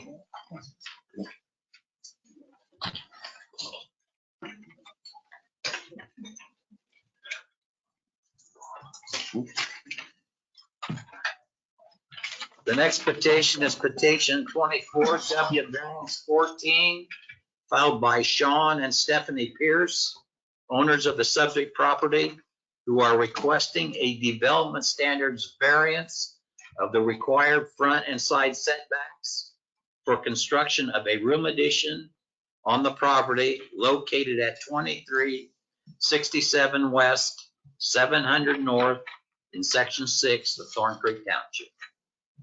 Staff. Thank you, Mr. Chairman.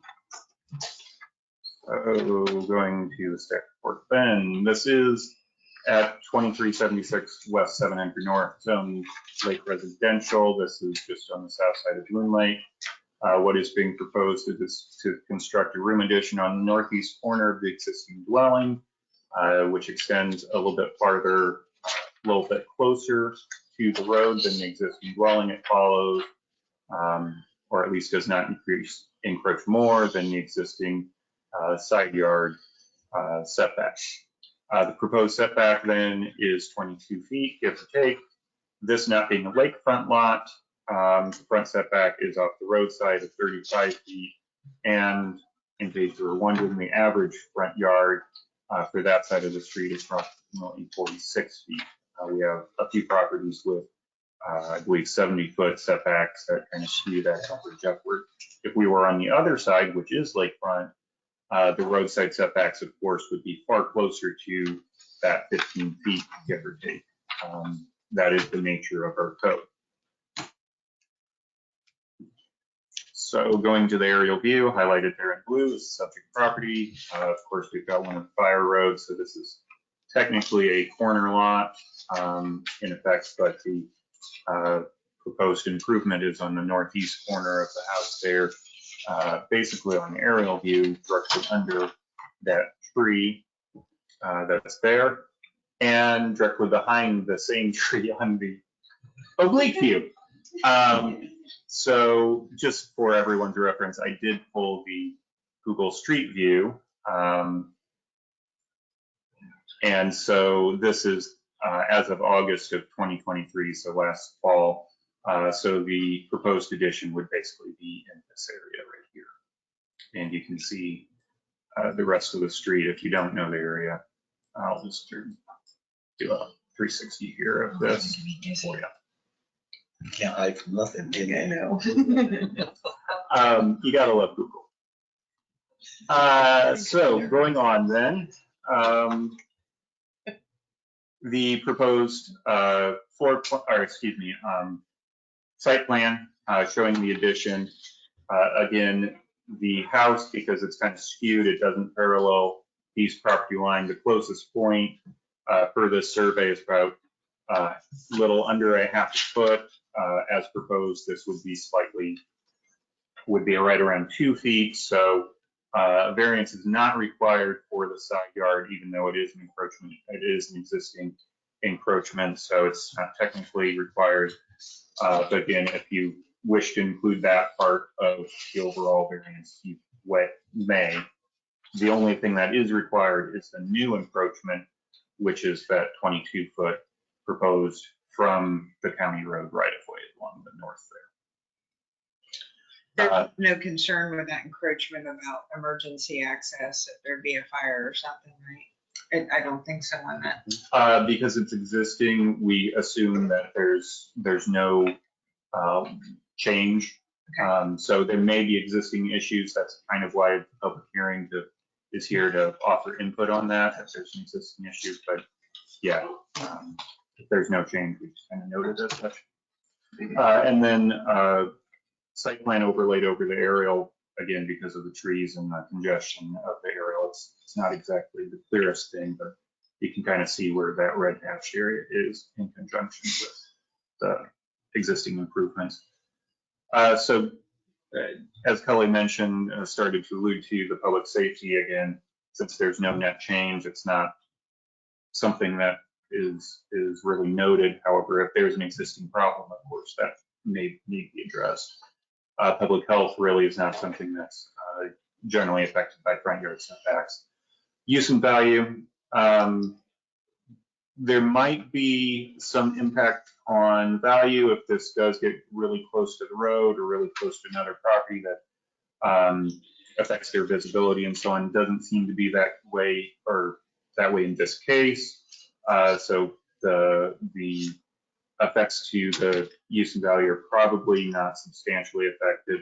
And the strict application of terms, as I alluded to, if this was a lakefront, we would be seeing much different situation because of the reversed setbacks.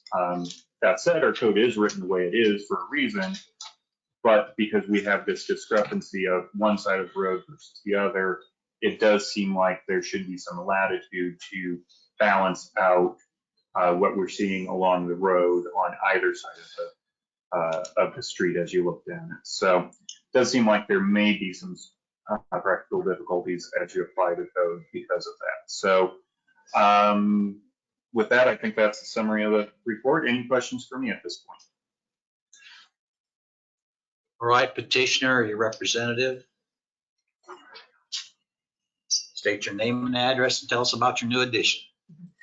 Stephanie Pierce, address is 2367 West 700 North, Columbia City. I am petitioning to add a room addition to the house to make it a 3-bedroom, possibly 2-bathroom home. I desperately need a bedroom downstairs. As far as the aspects go for safety and for fire-related questions, that house to the east of me actually burnt down about 14 years ago. I'm not encroaching any further than my fence.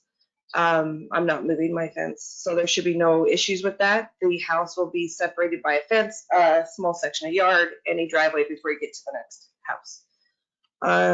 Based on the value concern, increasing the size of my house will increase values in the neighborhood. New houses are coming every day. Bigger, better houses are coming every day, and the values are constantly going up. So by allowing the addition to be approved would increase my property value along with those around me. And that's all I have. Okay. Questions of the petitioner board? Anyone here in opposition to this petition? Anyone with opposition or questions? There's no opposition. Any further discussion, board? If not, this also is a variance, so we can vote. All those in favor of petition 24W variance 14 filed by Sean and Stephanie Pierce, all those in favor, signify by raising your right hand.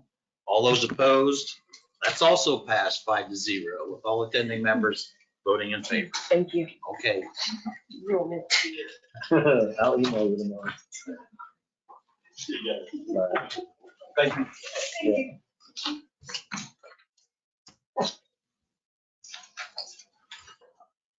The next petition under new business is petition 24 WSE 10, filed by Michael and Cindy Merritt, owner of the subject property, who is requesting a special exception approval for a secondary dwelling unit on the property located at 6665 West, 1000 South in section 34 of Cleveland Township.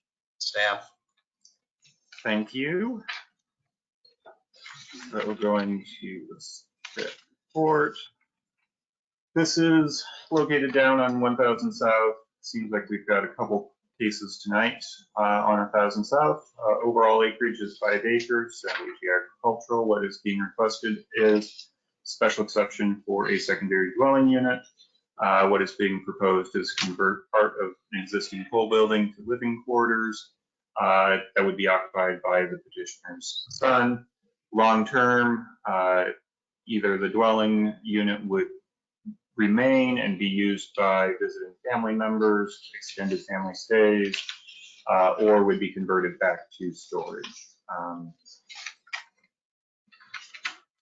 So going to the reference materials highlighted there in blue is the overall property. A little closer view, the building that would be used is this one, is my understanding. I don't believe we had a finalized floor plan yet, so I don't know the exact area of the secondary dwelling unit, but it would be located within that building. And you can see there that there is quite a bit of driveway access and parking for any sort of dwelling units. Going to the suggested conditions, these three are the standard ones that we see with pretty normal secondary dwelling requests. So that's those are what I suggest. Any questions for me? All right, petitioner or your representative?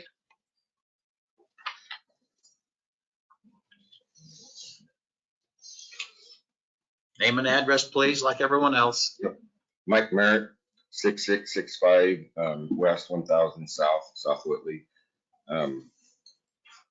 We talked to the building department and we're going through all the rules that how they want us to do it. And we've got our septic approved to go out in the field, put a mound system in. We've got our soil samples and done all that. And it's for my daughter and her family that live there with us on the property. You know, pretty simple. So it is a white building?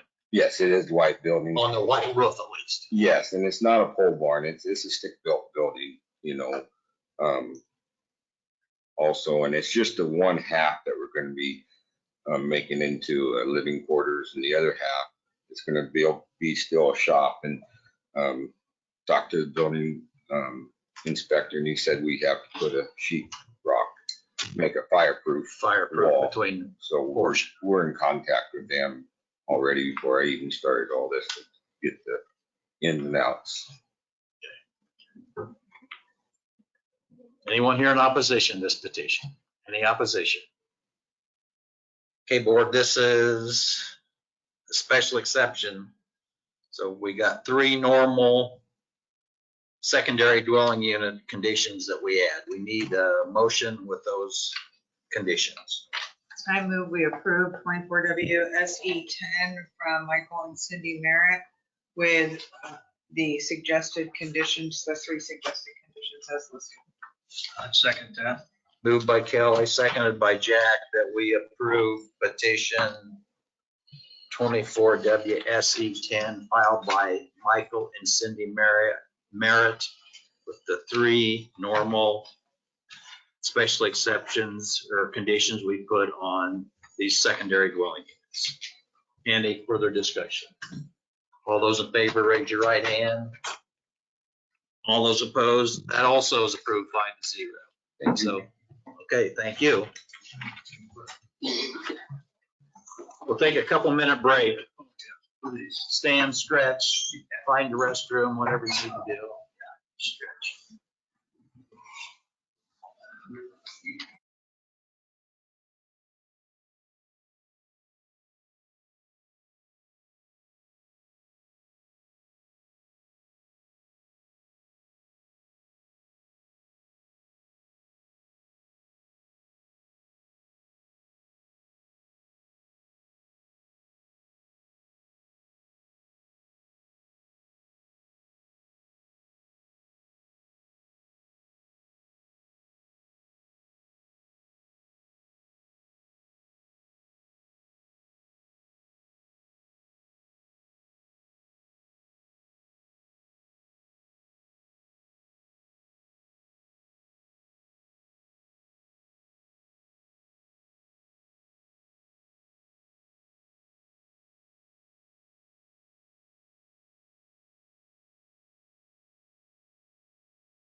Item under new business is petition 24 WSE 11 filed by Amos Yoder, operator of the business located at 7579 West, 1000 South in Section 33 of Cleveland Township, who is requesting a special exception approval for an amendment to a previously approved sawmill use.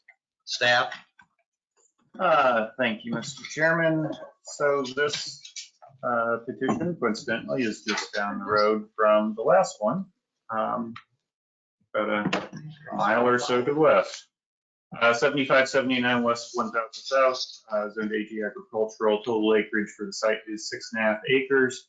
It is a modification of the lumber products and sawmill special exception that was approved in 2022. And in 2022, it refers only to sawmill.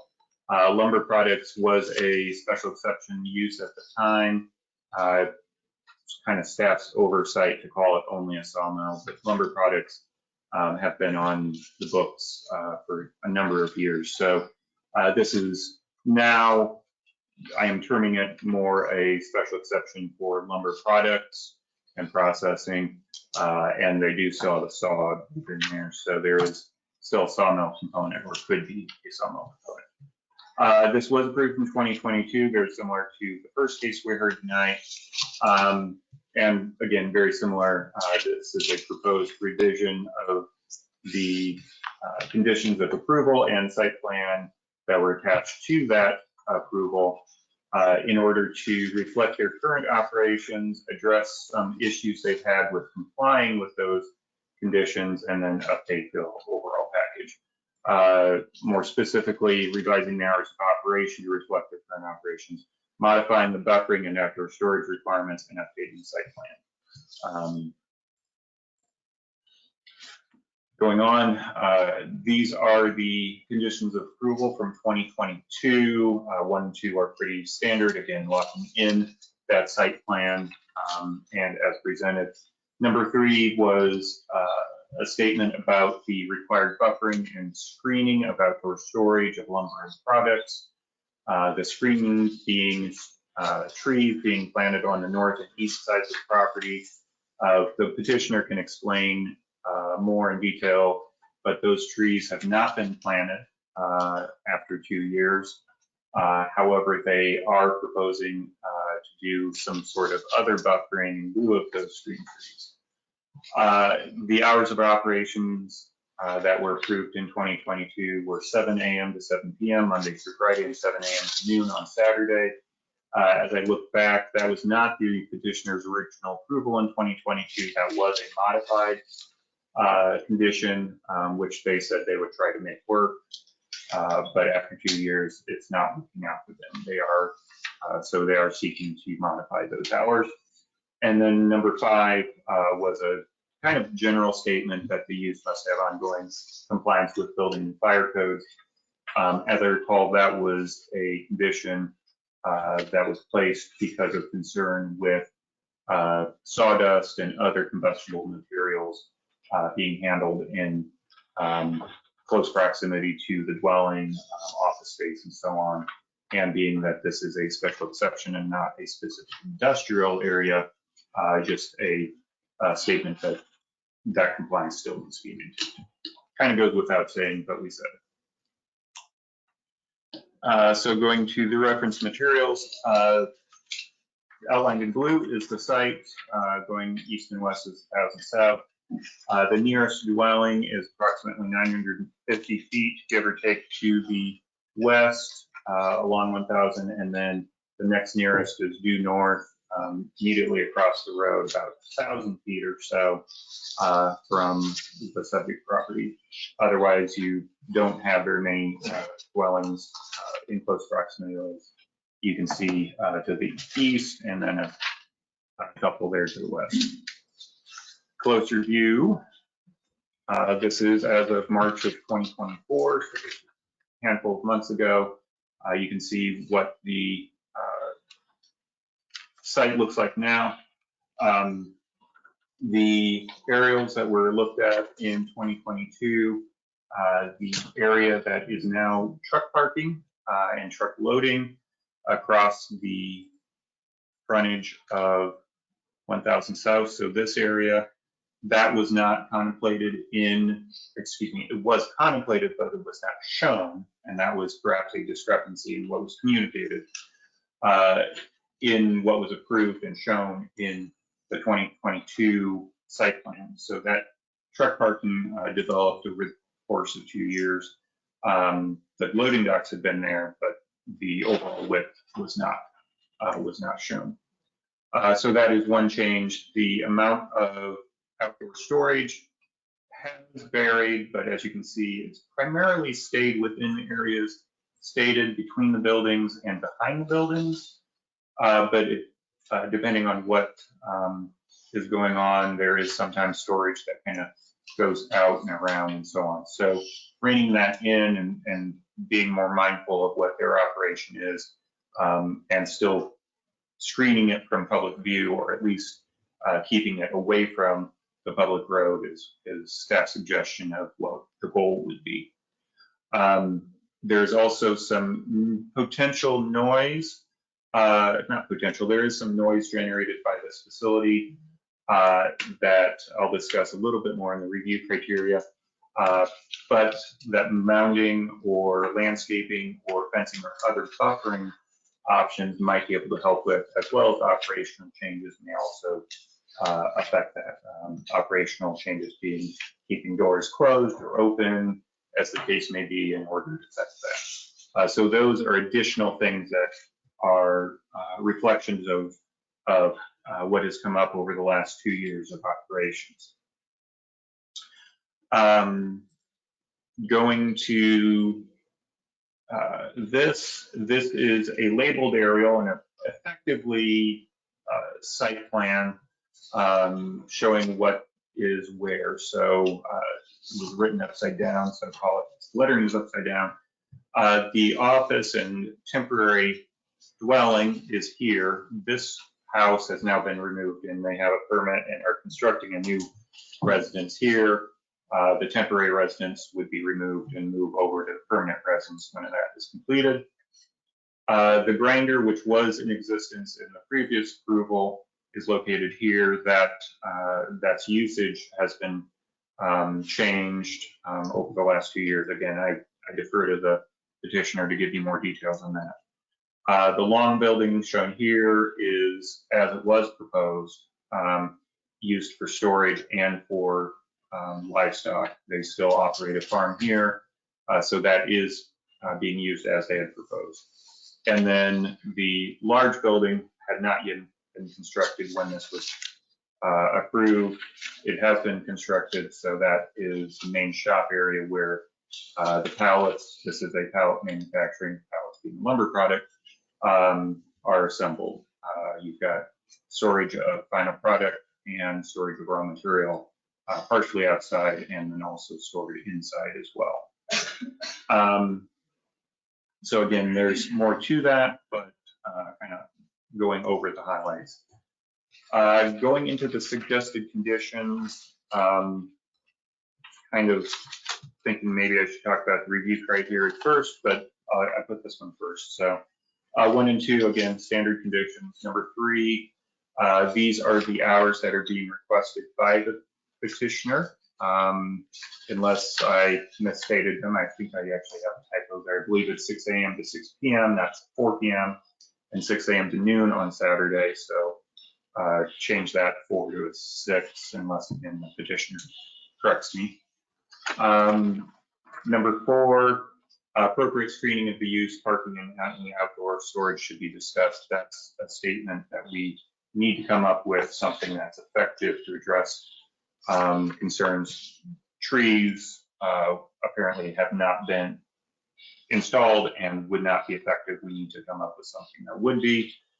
Same thing with noise mitigation measures. Number 6, this is actually something that's in the code, but wanted to make sure it's stated here for everyone's reference. Trucks are not to use the county road for backing maneuvering. That's in the parking code. So effectively, what they would need to do is pull off the road onto the gravel area and then back into the loading dock, which I understand happens most of the time. but it needs to basically happen virtually all the time. Number 7 is another carryover from last time, and number 8, like I mentioned before with the previous case, that's just a catch-all of making sure everybody knows they have the opportunity to add any additional appropriate conditions, relevant and related conditions. So going into the review criteria, talking about conditions that are dangerous, injurious, noxious, and so on. As I mentioned, sawdust can be a combustible material, which yielded that one suggested condition last time, which would be carried forward. Looking at the performance standards, noise would be the biggest one that would be in play here. You've got noise from machinery, noise from vehicles. The biggest question is how much is that, how much needs to be mitigated? How much is that in difference to what you might hear at a normal farm, not a normal farm, but a farm of a similar size with machinery, livestock, and so on going on. And therefore, what would need to be mitigated and how would that happen?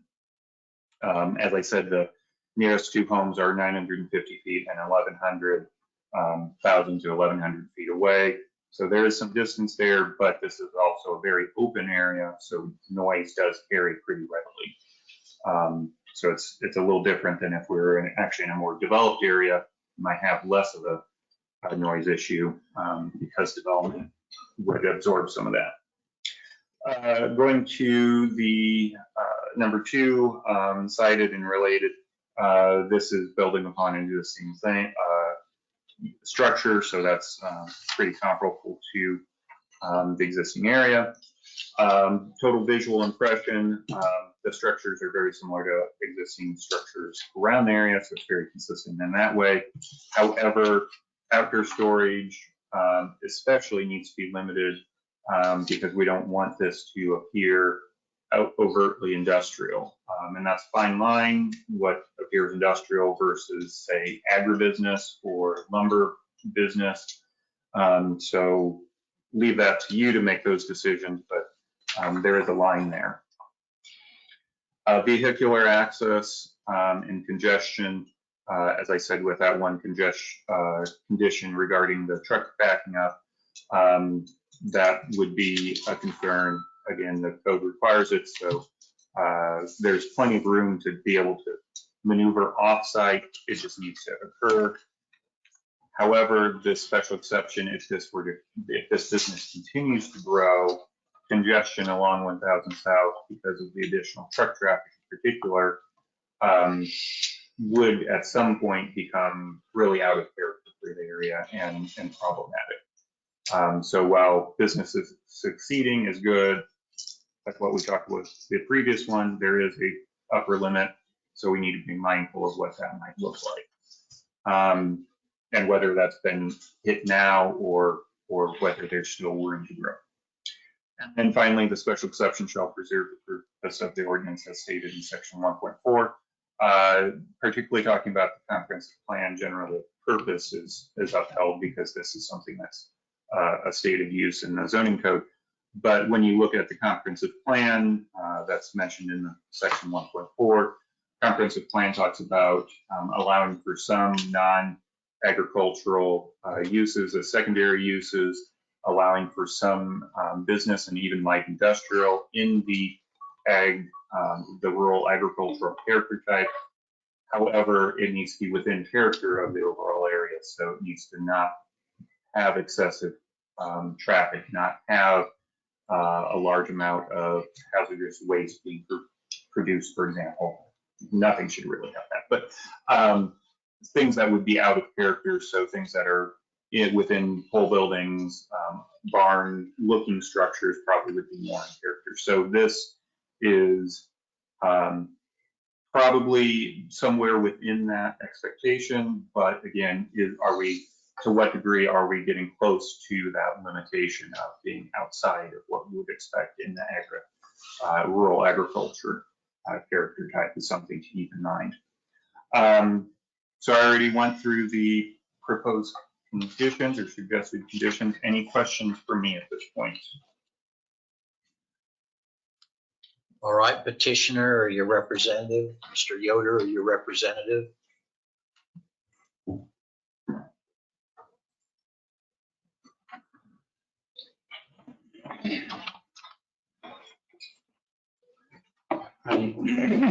My name is Jay Yoder, 7579 West, 1000 South, South Whitley, Indiana, 46787.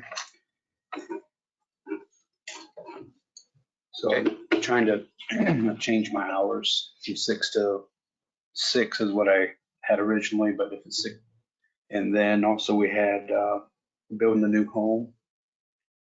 And then the driveway, we took out 3 trees in the center.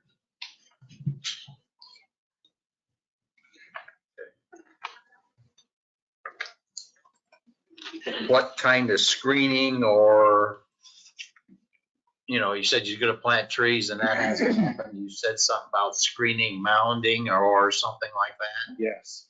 fencing or something. We talked about the fence. We talked to our neighbors and they don't want to see the fence. And the trees, they said it ain't gonna help planting the trees. So it's not your fault that the trees ain't planted, it's mine. So I will plant them. I'm just gotta know how many and how you guys want it done. So, Mr. Yoder, on the trees, if, since it didn't happen from last time, and I know we're here in July and we're kind of in a limited time here before winter, if we would set a suggestion in the conditions that maybe that has to happen within the next 90 days, is that something you think That's feasible? reasonable. That's Okay. reasonable. And then on the trucks, because I drive by there fairly regularly, but I don't drive a semi, so, which is probably a good thing. Is there, if there are trucks backed up to the loading docks, is there still enough room if there's another semi coming in to get off 1000 South there? There is, and and turn that right on the was back part end? of the reason why we added more driveway. Okay, So you see the trucks, that's why we added that, okay, so we can get them off the road. okay, Occasionally, it happens that 3 trucks show up at a time. Sure. It happens. okay.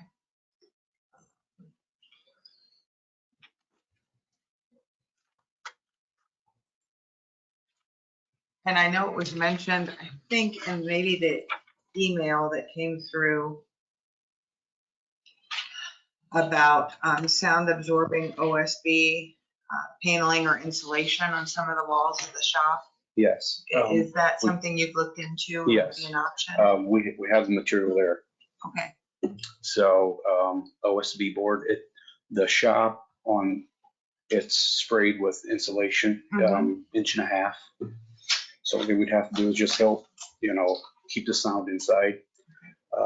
The north door, which is 18-foot door to the north. okay, I pulled the plug this morning, so I just want to make this work. So I'm trying hard.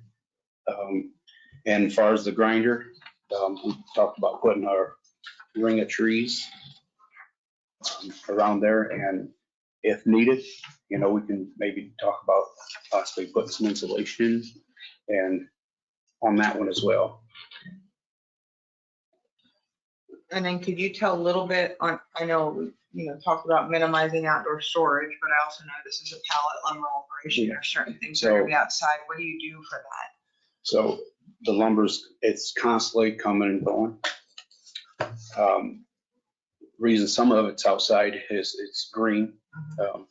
And if I move it inside for a long period of time, it molds. And it just, it can be harmful to us. We've been trying to do the best we can, but it's hard. And I understand, regards to, the site. Thank you. Other questions, board of the petitioner? On the north side, you said about planting the trees, where would you where would you end or start and end your planting of your trees? Where the driveway starts. Where the driveway starts Do all the way due north or due east, Yeah. and then we can drop back south to do the east end if necessary or if needed. And Christmas, they live right across from Yes. the shop, so, okay. And there was a problem with the beeper ups. So our day trucks that haul out of there daily, we removed those. They are annoying, but the forklifts, we have to keep the beepers on those. Your other trucks will have to have them on too. The fork trucks. So everybody, there was just, I guess it was too loud for them. So I'm just trying to make it. I understand. I'm I trying hear hard. my neighbors all the time, because I'm that's trying their hard. business, but, I just take it into account, so. Yeah. Do we have, Nathan, do we have specifications in the code for tree? I know it talks about types of trees and So- certain height. Yeah, in chapter 5, in the buffering section, which applies to commercial and industrial. Yep. That's probably what you're talking about, chapter 65. I don't know, it's early on, 5.3 or 5.5, somewhere in there. So what we would be looking at is 1.5 caliper shade trees. I believe it's spaced 30 foot on center, 35 foot on center, or 6 foot evergreens, spaced, I believe, 25 foot on center, a little bit closer than if they were shade trees. So it gives two options there in the code, but if you want to refer to those, you could just state at. Yeah, I didn't know if we had to be specific or since it's in the code with that. I would recommend, since we have it in the code, it's a convenient thing to reference, but you could always vary it if you need to, because this is not a quote unquote industrial operation. It's not zoned IPM or IN, this is still zoned ag. So you have the latitude to vary it, and if you wanted to make it a bit more intense, you could double row trees, whatever, trees and fence, whatever. This is the discussion that I recommended that needs to happen. And the power lines are on the north side of the road now, right? Yes.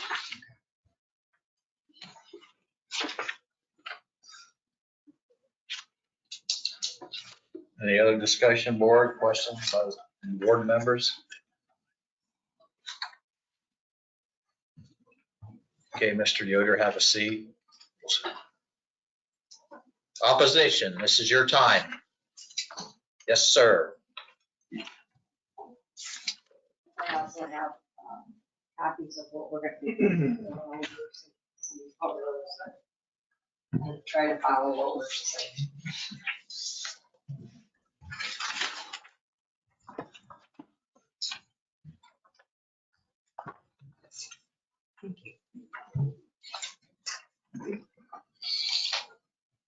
State your name and address first before we get started, so we don't forget. Gary Chrisman, 7600 West, 1000 South Woodley. Okay. So. Oh, I'm sorry. Kelly Chrisman, 7600 West, 1000 South. Okay, take off.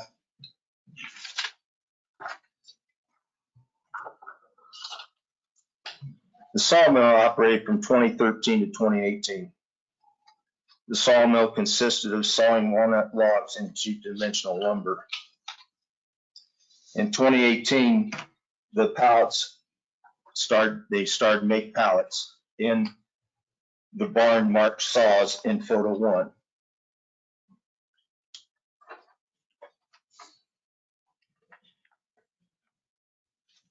They were sawing walnut logs for dimensional lumber.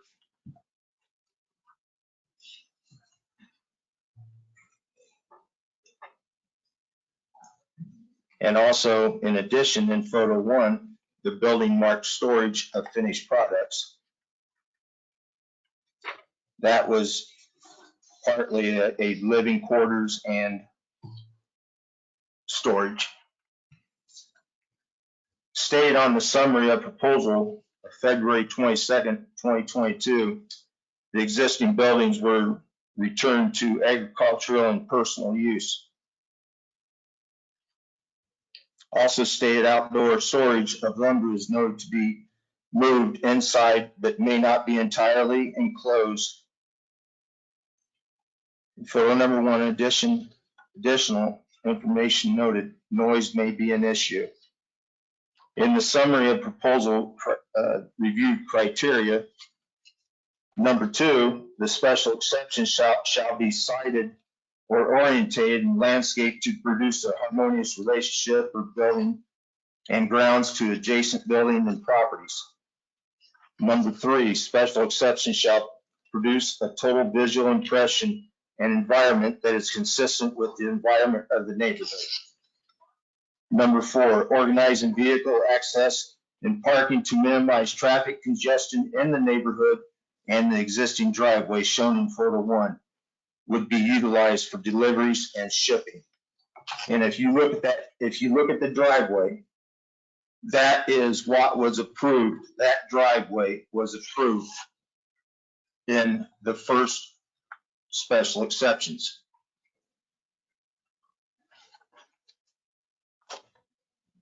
Then if you go to photo number 2,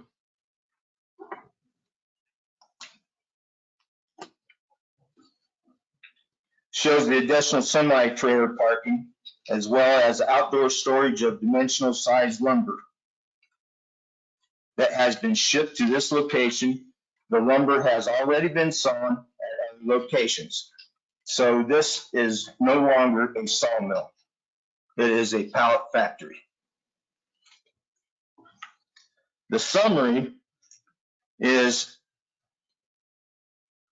February 24th, 24, the special exception approved has been totally disregarded. The existing driveway approved is in this special exception is now what is shown in photo 2. The additional parking lot and loading area has been constructed. Spans 1/2 of the 175-foot long, 14,400-foot square building, as well as up to 5 semi-trailers in plain sight. As approved in the special exceptions, screening trees need to be planted on the north and east side of the business. The screen tree should be 8 to 10 foot tall and non-leaf bearing. We bought our property over 32 years ago. It was a nice, quiet area. We have put our life savings and hard work into this property over the last 32 years and feel our property value is decreasing because of the factory across the road from us that creates a lot of noise. And I listed 4 different things here that are the main problems with the noise. The wood chipper is I'm not exactly positive of what the horsepower is on that wood chipper, but it's near 400 or over 400, I'm not sure. And that wood chipper is vented or exhausted up through the roof of, in photo number 1, where it's labeled saws. That is where the wood chipper sits, and it's exhausted up through the roof. That is probably that is by far the worst as far as making noise. And then there's a standalone generator. I'm not sure what the horsepower is on it. It's 300 to 450, I'm not sure. Running 5 to 6 days per week, 8 to 10 hours per day. Backup beepers on the semi-tractors and that are dropping as well as picking up products. Noise is also created from semi-tractors that use their Jake brakes. Constant pneumatic nailing that causes very much noise in the summer months when the overhead door is open on the north side of the building. This has been discussed with Jay, and he has disconnected the overhead door, and we had Jay and Arlene, Jay's wife, we discussed this last night at our house. And today was the first day that the door was closed. And I believe that Jay has good intentions. And I would not try to hold anybody back from trying to provide for the family. But this pallet factory has just turned our house into living by a factory. I worked as an electrician for over 40 years on heavy industrial places, power plants, fracking plants. And when I walk outside, it sounds like I'm back at work.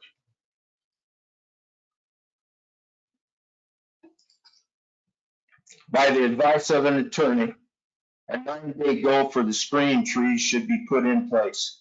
We have discussed this with Jay, and he suggested giving him a year. But we feel a compromise of 6 months would be reasonable, because Jay is looking at a grinder that has an electric motor on it, and it's expensive. He is in the middle of building a new house, and we feel like 6 months would be reasonable.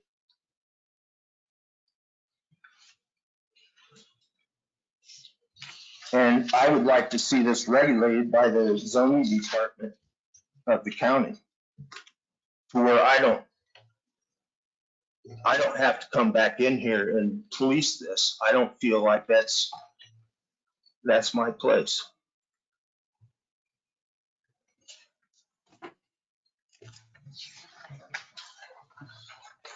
And I've always had a good relationship with Jay and the other neighbors that are Jay's relation. I've always had a good relationship with them. And I hated for this to get to this point, to put basically neighbor against neighbor. But our living, our quality of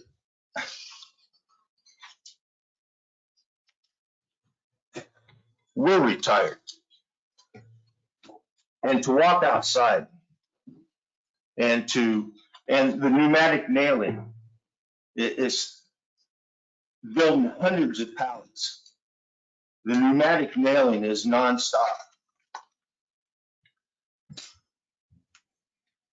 And then the huge diesel engines on the grinder and the standalone generator.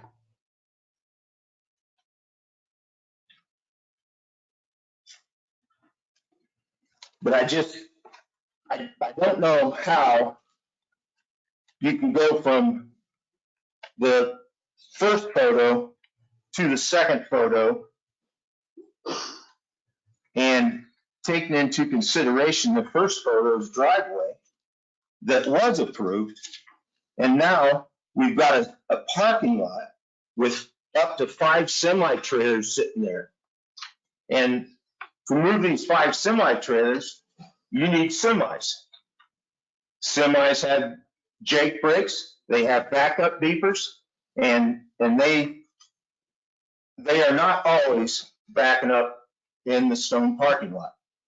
There's been ruts over the years in the ditch across the road.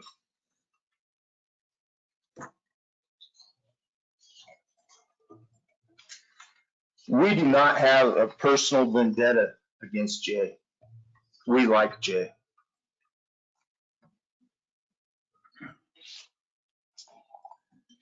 That's basically, unless Patty, do you have something you want to add? The lumber storage, I mean, I understand that some of the lumber might have to be outside for green lumber or whatever, but it doesn't even deflect, I don't think, on that second photo of actually how much there's like Yeah, way more than that. yeah, there's 3 times that much lumber out And there. some of the stacks are leaning, which to me is dangerous for his workers, his family, his kids. But I mean, That doesn't have anything to do they with this. just, you know, I mean, how can you screen that when you have a parking lot that can't have trees in front? And also in that photo,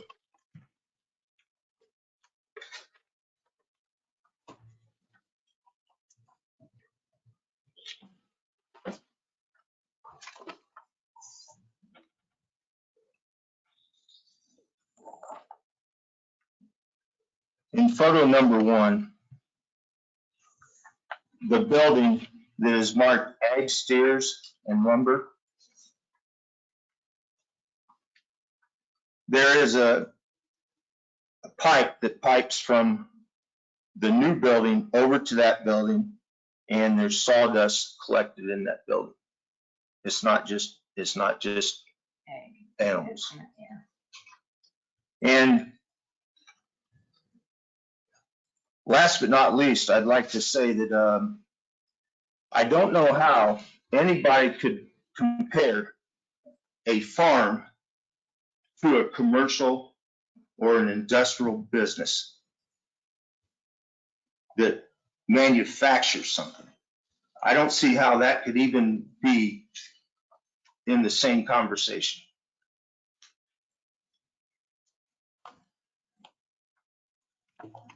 And one other thing I wanted to mention was in the original special exceptions where it stated that the remaining buildings, other than the big one, were gonna be back to agricultural or whatever. None of them, I mean, except for a small area for maybe 4 or 5 steers is agriculture. It's all lumber, it's all towards pallets. I mean, it's not agricultural. The portable sawmill that was being used to saw walnut logs, that no longer exists. How long has it been since that sawmill's been there? At least 2018. This is a pallet factory, it's not a sawmill.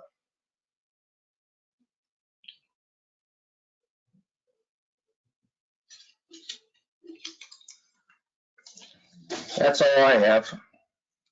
Appreciate your time. Questions, board, petitioner? I think I read someplace about vibrations. You have vibrations for back to your house? No. Yeah. Well, just sound vibrations. Sound vibrations? Yes. Yes, not physical ground, no. So what are you expecting on trees, on screening? You say 6 months.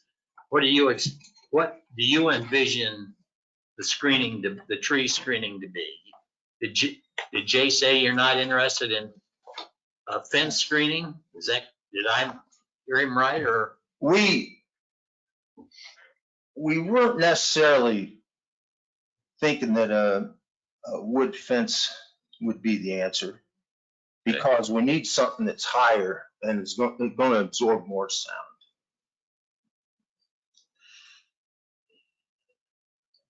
But I don't know how. Now, Jay's talked about moving the grinder out of the building that's marked saws. He's talked about and getting an electric grinder with an electric motor on it. That is one of the biggest problems.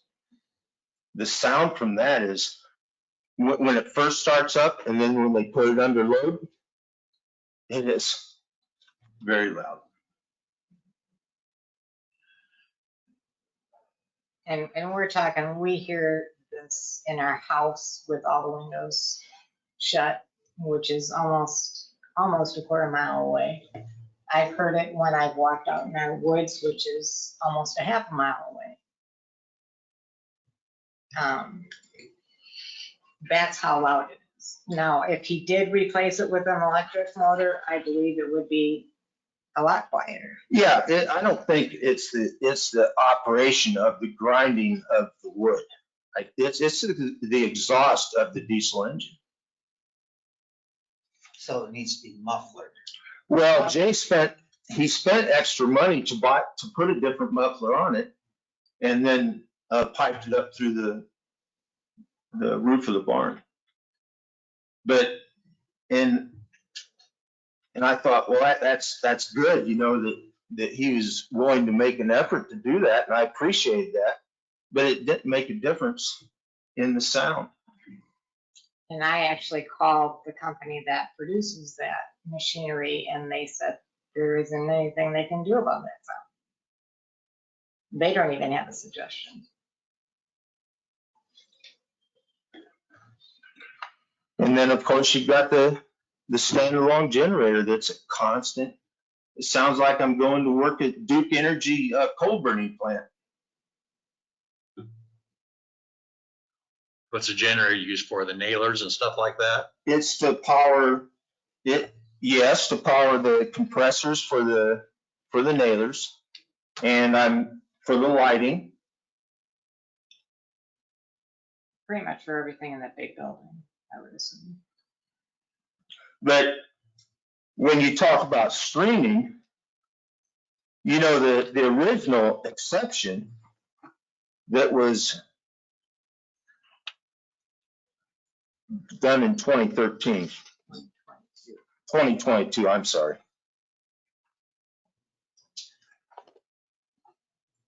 They're talking about in photo number 1, the driveway. So if it does come down to screening, I feel that the screening should begin at that driveway, the original driveway, under the first round of special exceptions.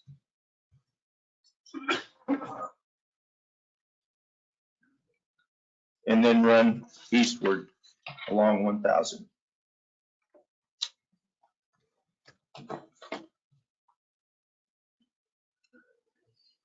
And Jay suggested he was looking at different trees, and I guess there's a willow that grows pretty fast.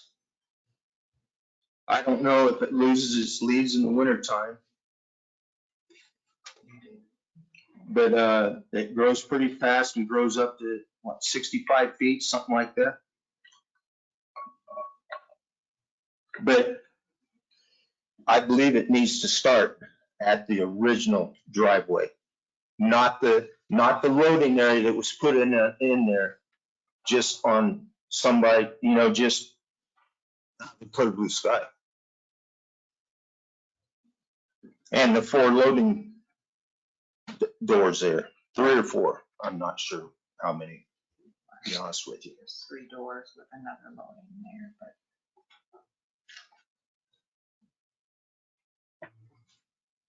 But and I heard it said here tonight that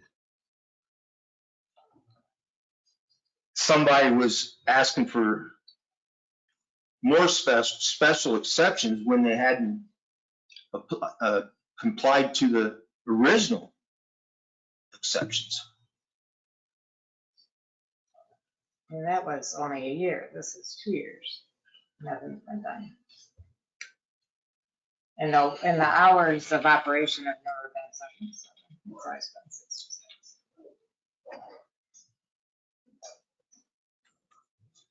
The hours of operation to me is not, it's insignificant compared to the noise.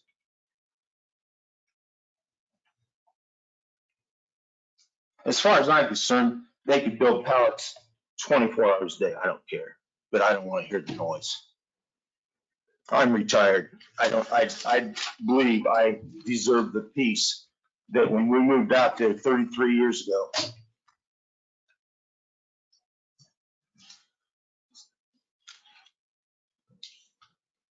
That's all I've got.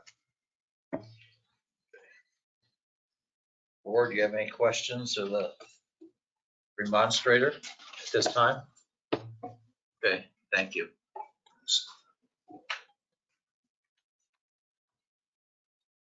Mr. Yoder, you have an opportunity to rebut if you so desire. To rebut anything they said or any, if you so desire. It's not requested, not required.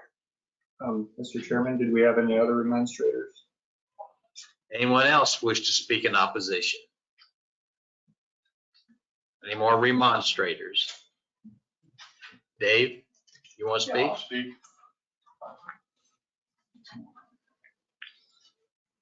Dave, are you speaking again? Dave Brufley. I guess when he's talking about all the noise, have we measured the noise? What is the noise ordinance in Whitley County? You know, I guess I'd like to know, you know, I heard earlier they was talking about how many decibels the noise could be in place, you know. I just wondered, you know, what do we have noise wise? How bad is it, you know? And Jake breaks, I know we've got two of the truckers back here. I don't know, I mean, I'm their son. I haul sawdust out of there for him. I never heard him use a Jake brake. I guess we could ask, like I say, there is two of the truckers that haul out of there all the time. I'd like to know, you know, do they have a Jake brake or are they using, you know?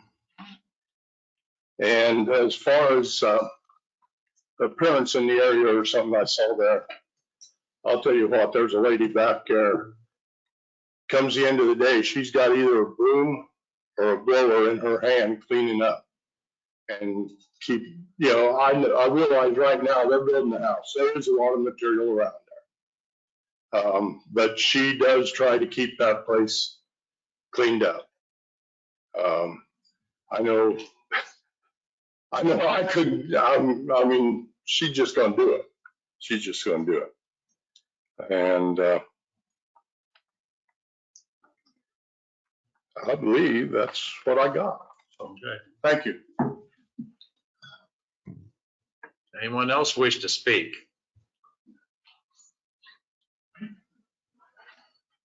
It's an open mic and you ask. Yeah. Bill Little, 8449 South, 350 West, South Whitley, Indiana, 46787. Just a couple of things, and Nathan talked about the difference of agriculture versus, you know, are we getting into that? And you're absolutely right. I travel quite a bit around northern Indiana into Ohio and stuff like that. I see operations like this. It doesn't even affect me anymore when I do see them. As far as going back to Jay, I wanted to call him Jake Amos. The one time I did know that there was a lot of lumber there, and it was during a time when Jay decided that he needed to buy lumber for his particular operation, and there was a lot of lumber stacked out. As far as the grinder, yes, I assume those, I know those make a lot of noise. I also used to get shavings up in Elkhart County, as much as a bunch of other people in this area used to get shavings from Elkhart County up there, Martin's Shavings right off of County Road 17. Now a lot of those shavings are now coming from Jay. If you went to the not the state fair, if you went to the county fair, Jay donated shavings to the county fair that came from his property. And that also is when grinding, and I know that can be a problem on the sound, but the grinding also is given an outlet for people that have pallets. I know Ag Plus has taken pallets there. I've taken pallets there from feed that I get. I've taken several pallets there. They become a useful product for the agricultural community. I know I've got a pile of shavings, and I'll go back with what Dave said about cleaning up. I went and got shavings, and I felt after I pulled out my trailer, I went and I had loaded them myself and got them, and I went and pushed a broom and cleaned up the area, because I know that that is something that they do on a regular basis, trying to keep that area clean. So I do think that that is something that it is still ag enough related. And I understand with the semi-trailers and things like that, sometimes there is more in excess. But as far as talking about Jake braking and stuff like that, up and down my road, if we're gonna, it goes back to just like what we talk about. I think Joe mentioned about you can't fix stupid on certain things. There's semis that back up to my house a lot, loading cattle and things like that.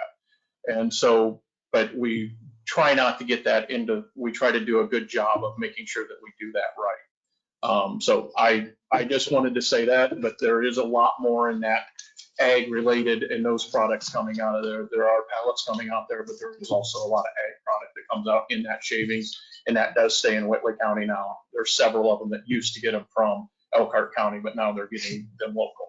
So that's all I got. Thanks.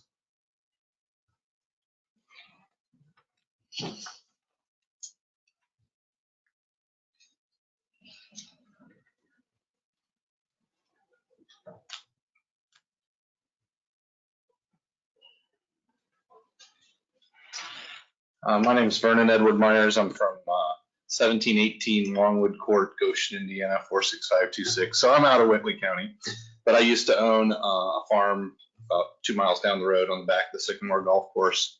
And I've met Jay, and I now work for Jay. I do sales up in Elkhart County for Jay, and really enjoy working with him. And I found that he's a very amiable, pleasant guy to work with. He's always open to talking. I think you even heard from the neighbor that he has nothing personal against him, that's not a vendetta or anything, because Jay's an easy guy to talk with, and he tries his best to accommodate. And when I've listened to the discussion tonight, my thought was a lot of this is just an issue of growing pains. The business really took off in 2022. You've got a developing business, which is great for Whitley County. It's great for my family. It's great for the economy. But you've got noise problems. And I think when I've listened to the discussion tonight, it sounds like the noise issue seems to be the predominant complaint. And finding a narrow way to focus on noise seems like the thing that Jay is open to changing. And whether that involves internal OSB, whether that involves an electric motor, whether that involves some kind of mitigation of the generators he has, I guess what I see is those are the main issues. And I'm not sure how the driveway becomes a major factor in noise mitigation. Sounds like when Jay designed the pole barn and the driveway, you know, he had to accommodate the truck somehow to eliminate them being on the road. He said his driveway is wide enough now to do that. I guess what I would say is I'd like to stand up for Jay and say he needs time to be able to mitigate noise of a growing business. And the issue really isn't two neighbors against each other personally, but it seems like it's an issue of just finding a way through the codes and the laws here to focus on what can Jay do within the law to mitigate noise. That's what I see. Okay, thank you. Anyone else? So I would like to, again, Patty. State your name, please. Patty Chrisman from 7600 West, 1000 South Southwood. I would like to address the noise issues. We did do some noise, I believe. This paper here, probably. Did you say? That's the printed out decibel readings that you would provide to me at the end Yes. of the day to day. Yes. I think you sent this to the planning office? Yes. Okay. And so we had, you know, the same decimeter that they used, we have on our phone and we've used on numerous occasions. Those are just some. And so that is a factor, but also the site, okay? This is not an agricultural site, it's a factory site. So the site, besides the noise, is a concern of ours that if we were to sell our property, our value is going down because there is a factory across the street from our house. When we built and did everything to the property that we have, which is 3/4 of trees we put in, that we did this for serenity. I mean, it was a quiet, nice. I mean, we want to direct, if we were to sell it, we want to direct it to somebody that wants such a property with trees and a pond and, you know, just the serenity. It's like a park. It's like I mean, it's amazing. But then you have a factory across the street. And again, this is nothing personal against Jay and his family. This is just a fact that is what it is. Yes, it might produce things for agriculture, just for the sawdust, but it also, and it produces money. I understand that. We don't want him to like not have the business, but the business has been in a business since 2018. The building's been there since between 2019 or 2020 and 2022. It just came to note in 22 that they didn't have a permit to build the building when they built it in 2020. And so that's where all the other stuff came into effect. So, I mean, we have done everything that, and the Jake breaks are not from the guys that drive every day. It's from the lumber people coming from all over the United States. Okay, the lumber doesn't just come from Indiana, it comes from all over the place. And it is lumber. And yes, Arlene cleans the cement in the area, but that she doesn't clean the stacks and stacks and stacks of lumber that's out there. And it's not just here and there, it's there all the time. And if you need other pictures, I can submit other pictures of lumber that's there all the time in sight, where they have buildings or property that they can screen it from and put it elsewhere. I don't know what else to say, but I'm just trying to say that we have looked into everything that is being said that we might not have. All right. Yes, go ahead. If you wish to speak. We started it, so we'll continue it. Mike Merritt, 6665 West 1000 South, and I drive one of the trucks that hauls his pallets. When you come down that road, that's not a high-speed road, and on a Jake brake, when you're doing 70 miles or 60 miles an hour and you hit your Jake, it's loud. Some of the trucks, not all of them. But with that being said, we're not going over 30 miles, 40 miles an hour coming into that mill. No. We can put up a sign that says no Jakes. I can unhook my backup alarm or anything. It does. OSHA might not like that too well. And one other point to make too about agricultural and commercial is he has a product there that's going to a lot of different agricultural farms that's raising calves for bedding and stuff. So he is it's one avenue into the agricultural. So okay. And the driveway situation, bringing the trucks in, the way he's got the driveway now, we do not have to back like we used to on the main road.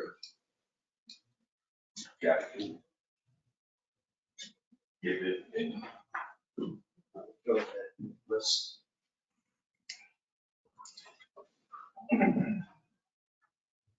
Do you swear or affirm that the statements you make tonight before the board will be the truth, truth, and state idea? I do. Hi, Sonia Emmerich, 5865 East State Road 14. I'm just hanging out for some other business, and I just want to reiterate having an interest in agriculture, an interest in business, manufacturing, and interest in Whitley County as a whole, and how we grow and how we do things. And I live on a highway, and the grain trucks turn right by my house to go north to the elevator. I have Jake brakes all the time. Do I love them? No. Is there anything I can do about them? No. You can't, we don't have a noise ordinance. When we're talking about music and stuff, we've made some decibels, but Lake County as a whole for agriculture in the county doesn't have a noise ordinance. It's unfortunate. Actually, it's unfortunate, but it's not, because we are an agricultural community and we make noise. We make noise with our combines. We make noise with our tractors. We make noise with our animals. We make noise 24 hours a day when we're running. And if you want those types of protections, I really feel people need to consider, if they want an HOA, they need to live in an area with an HOA. You live in the county. The county has noise. Semi trucks, loaders, everything else beep when they back up. We hear it all the time. And it's just a fact of life. It's mandatory. We can't change things. We have loading docks everywhere for cattle. We have loading areas for hogs. We have all kinds of loading areas. And my personal thing with screening is, why are we screening barns and trucks that farmers use all the time? Don't you expect to see that stuff? And so, yeah, we need to follow the rules. If we're asked to do something, we need to do it. But to think that we can make people do stuff on their property so we don't have to look at it, it's like when, if we build a barn and we block their sunset, is that really our problem? And so I want to just defend ag, defend business. We need business in Whitley County. That's where we get our stuff. That's where we get our taxes. It's where we get our money. And, bless the hard workers. And we all start somewhere, and maybe someday it goes somewhere else. But for the meantime, I've got a lot of wood sitting around my barns. That windstorm, we got trees and everything else. And we sell firewood off of our properties, agricultural properties. And, if there's things we can do to make it better, to make it cleaner, to make it look better, sounds like he's willing to work. And we have a diesel generator, and by code, by an agreement, we have to turn it on and run it when the utility tells us to, when they get impacted with high demands, and especially in the summers with air conditioning. And we have to turn it on. And we have huge generators, and it's a way of life for some people. That's what you need. You have to do it. You have to have power. And yeah, he can do things different, but who are we to tell him how to run his business?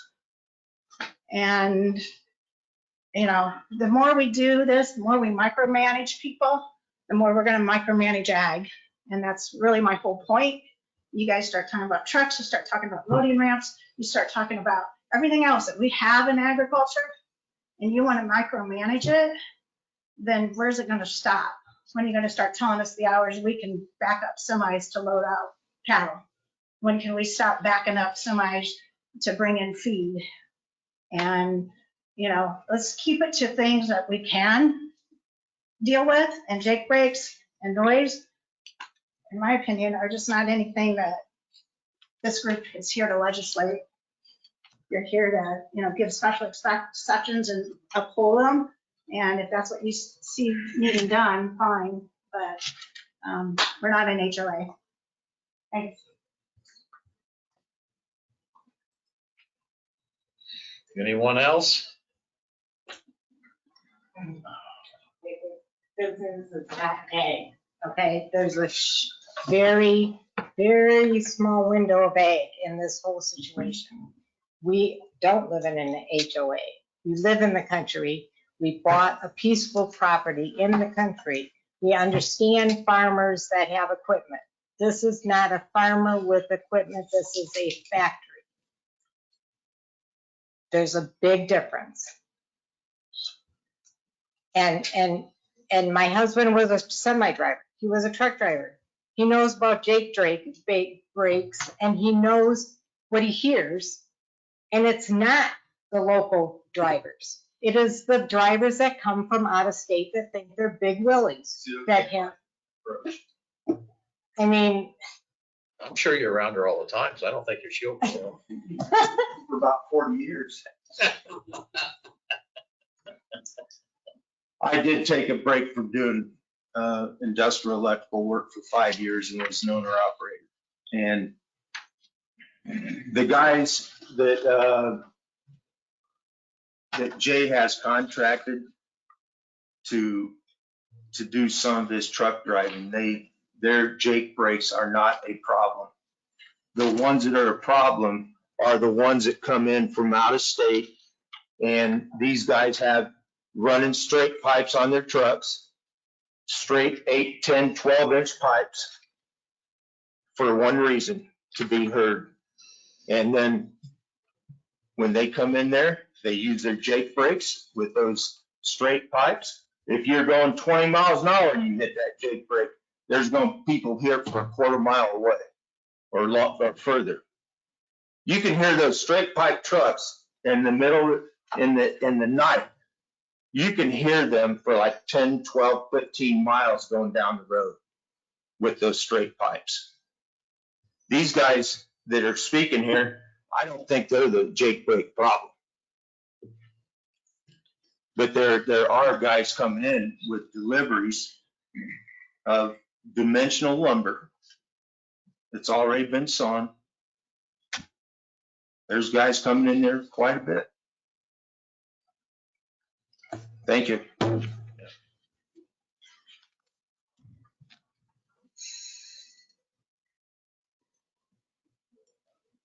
Anyone else to speak? Okay, I guess it's back to you if you so desire. Anyone else wish to speak? Jay, go ahead.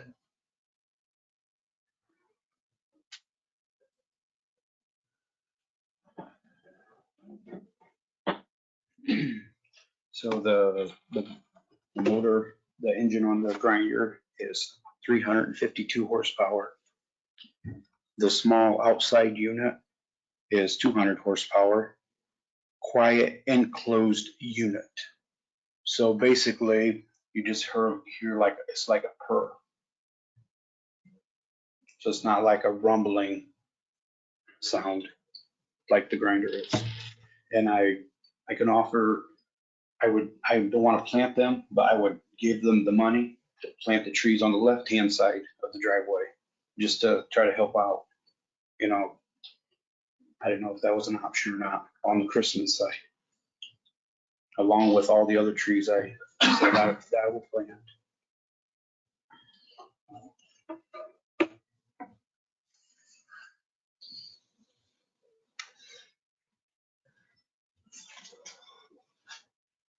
Any questions, board, of Mr. Yoder while he's up there?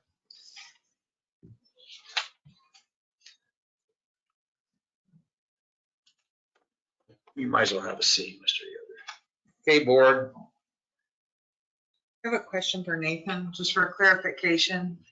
In the zoning districts under ag, special exception uses do include lumber products, sawmill, lumber yard.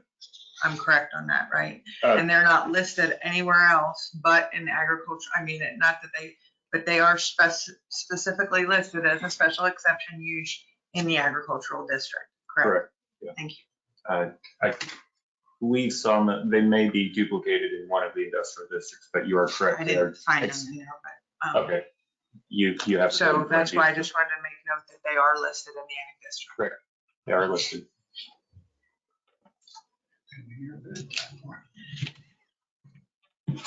Any other input, board? And then going back to your reference of the buffer trees, that is section 5.6. Found it, yep. Buffer yard standards. And just for everyone's reference, that is one deciduous canopy tree planted every 30 feet or what he said, evergreen. Every 20 feet. The standard is a 1.5-inch caliper for the deciduous trees. It doesn't state what the height is for the evergreens, but the standard equivalent is that 6 foot at the time of planting. So that's what we would be looking at if you wanted to use that as a standard. And of course, you can vary that since this is a special exception.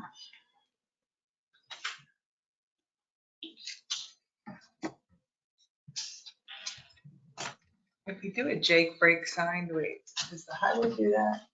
Oh, yeah, I hear it all the time. But can you put those signs up? Or how does that work if we Oh. request it? No, there's nothing that we have as an ordinance in the county. Okay. As that, but just where I live, they're, Well, I've seen the signs before, so I just didn't know. well, they're mainly through municipalities, cities, towns and You that. see them in town, so I. Yeah, but yeah, Okay. it'd be an ordinance. Gotcha. That said, could Mr. Yoder just place one on his own property and He enforce could it as do himself? that as long as it's not on, if it's back far enough off the road. And that's, On the road, Right. Yeah. and it would only be like in. if it's Yeah. 4 to 5 feet off the roadway, in line with what a county road sign would be. Yeah, but they're probably not gonna see it. So, That's fine. I just. Just wanted to. but I wanted to say, where I live at there on 600 West, I'm what, a mile and a half from US 30, and I can hear Jake breaks all times of days and nights, especially if the windows are open. So the thing I hear mostly is the train tracks, and the trains come through about 1 o'clock in the morning. Starts at 400 West, goes all the way through Laurel. One thought, and Liz may correct me if I'm wrong on this thought, but looking at some of the discussion about what should have been done on the 2022 approval, and if you guys approve changes tonight, what I'm wondering is how best to ensure that this gets done. Of course, staff is charged with enforcement and oversight, but I'm wondering, because this is a second try, or could be a second try if you approve it, whether it might make sense to actually have a petitioner come in X number of months. So if you give them 3 months to do trees or 6 months to do trees, maybe it's once that's expired or whatever, I don't know. Just to make sure that compliance is ongoing because of the circumstances here. And Liz, is that kosher? Yeah. Okay. Here's my thought on it, if we're progress to that point, Danny. I don't know what you can do about the noise other than some other power source. And that's with the trees, the willows to me are out because they're a brittle tree. You're basically flat out there. You've got wind for a mile or two. The county highway's going to be out there picking up the trees off. It's not the tall, it's a different kind. I know they do use them around hog barn, but I do think coniferous would be better, but it's a different kind of willow. It's not the kind like a weeping willow, but I do think a coniferous tree would be better. Well, yeah, and I think you need to stagger those trees. And I think you need to have at least 3 lines of them to help mitigate that noise, because that's what's going to create the buffer.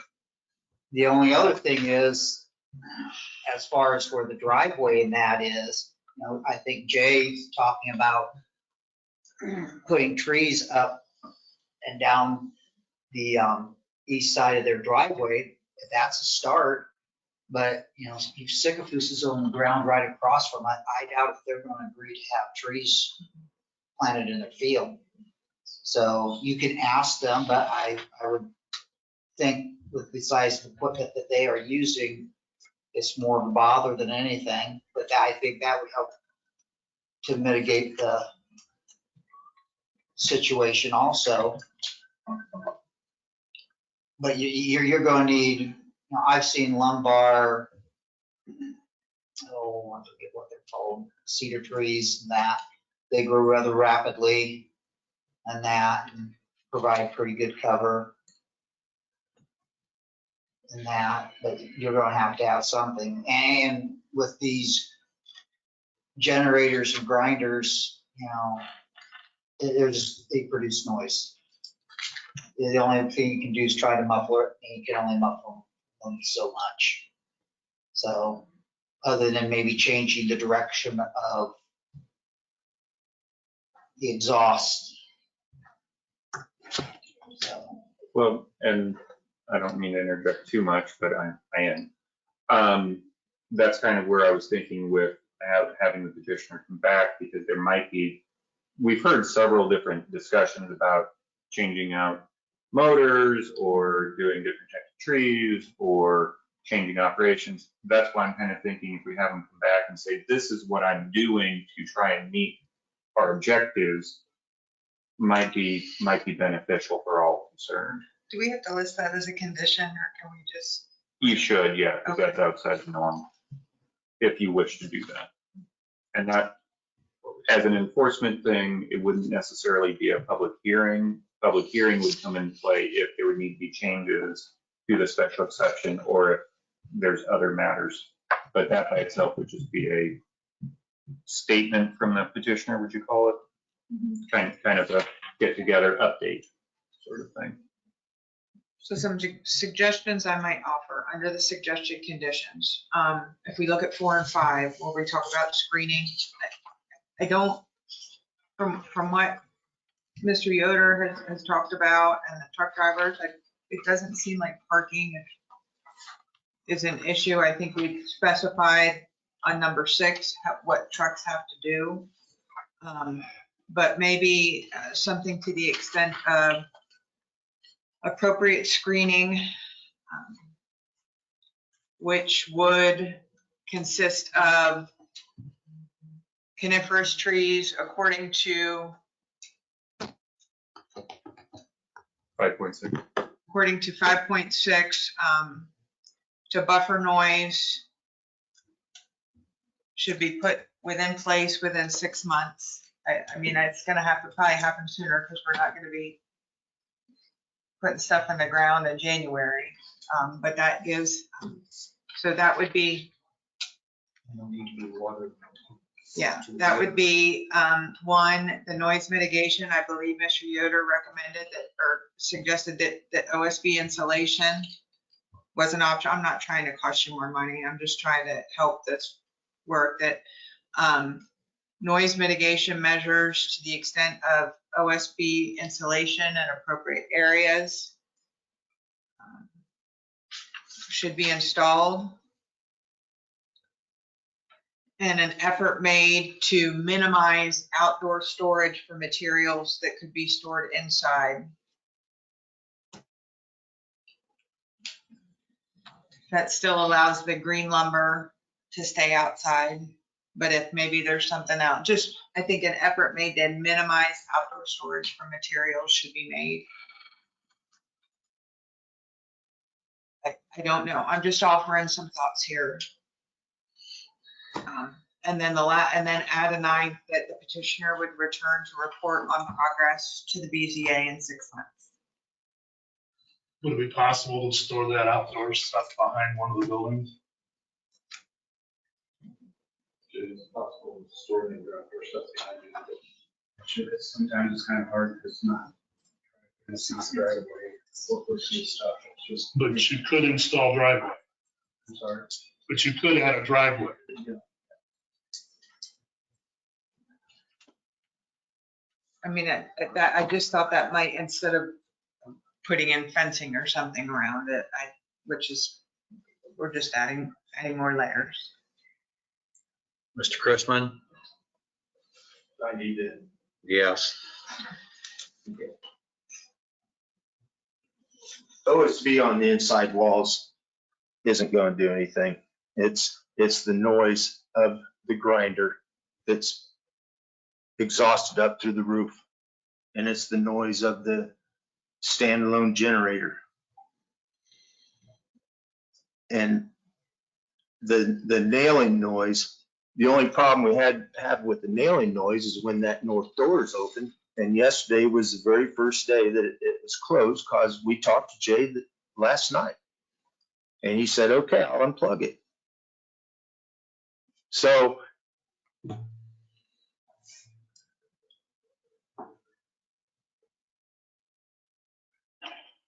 So the north door, is that one of the unloading doors or that's the center door? It is it's an overhead door that's, no, they're not loading. Okay. There's 3, I think, loading doors. And something that I'd really like to clarify is if there's a tree screen put up, that it goes to the original driveway, which was the initial special exception of where it was supposed to be in the first place.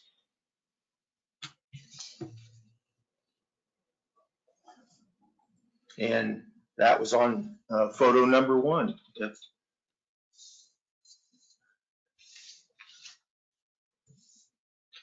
So that blocked one of his docks or 2 of his docks, current docks, does that go that far? Yeah. Yeah, it would block all of them. Block all his docks? Yes. All these docks and all the north door they'd be closed? Is that correct? Yes. Or basically block the whole north side of that big building? Right, and that's where we need the screen across there. The original condition does not say the entire north or entire east side. It just says on the north and east side of the property. So there is still room on the north and the east side to put screening in. Am I viewing that correctly?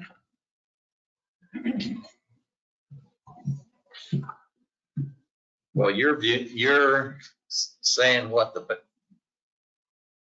No, they I'm agreed saying- to, but Mr. Christman's is saying what the original site plan said. He's going by the original site plan and you're going by the wording. I'm going by the conditions of approval, yeah.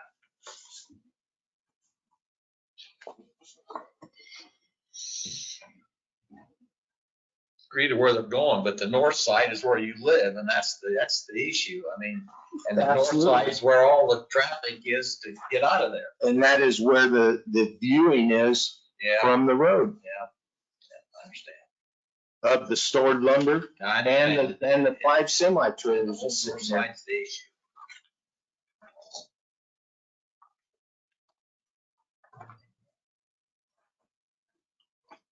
I agree, the mufflers is probably, the noise coming from the mufflers or from the exhaust is the worst part of it. And screening is,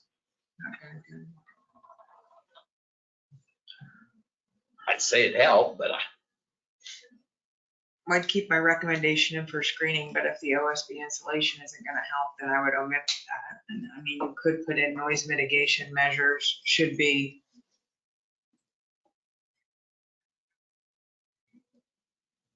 Jack, you're awful quiet. You got any help?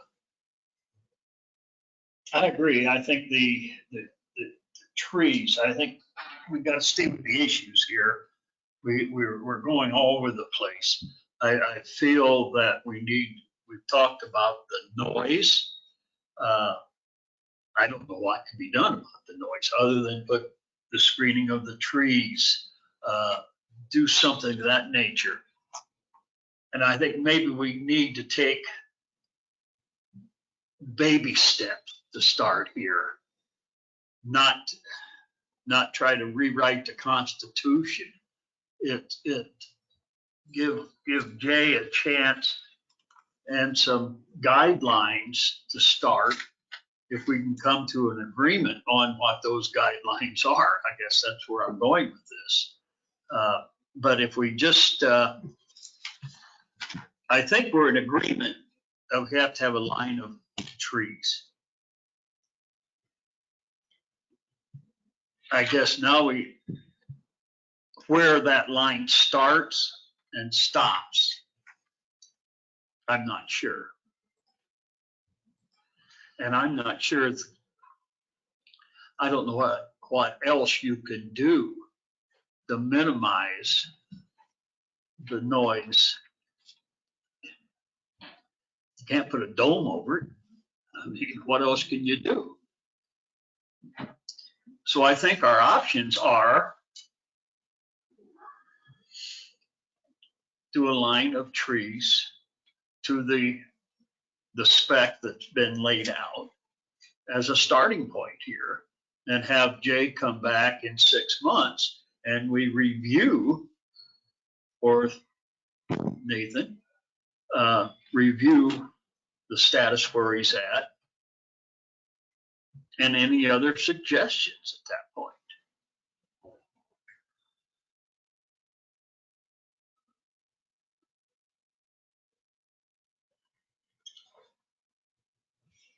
So basically what you're saying is we need to get the trees in there for screening and see what happens. Yes, yes. We got to start somewhere. I think Jay has to start somewhere. Where do you want the trees at? Where do you want to start? Well, you can't do that, but that's what I would suggest. If you bring them all the way out to the original site, how does that affect the semis being able to get in? You know, again, that one thing creates another problem. And I don't think we want to create additional problems. Joe and Kelley, you got? Just on trees.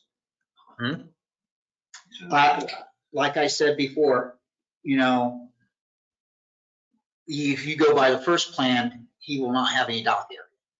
Understand. So take the trees to where they were. You know, Jay has offered to plant trees along their driveway and that, see how that works.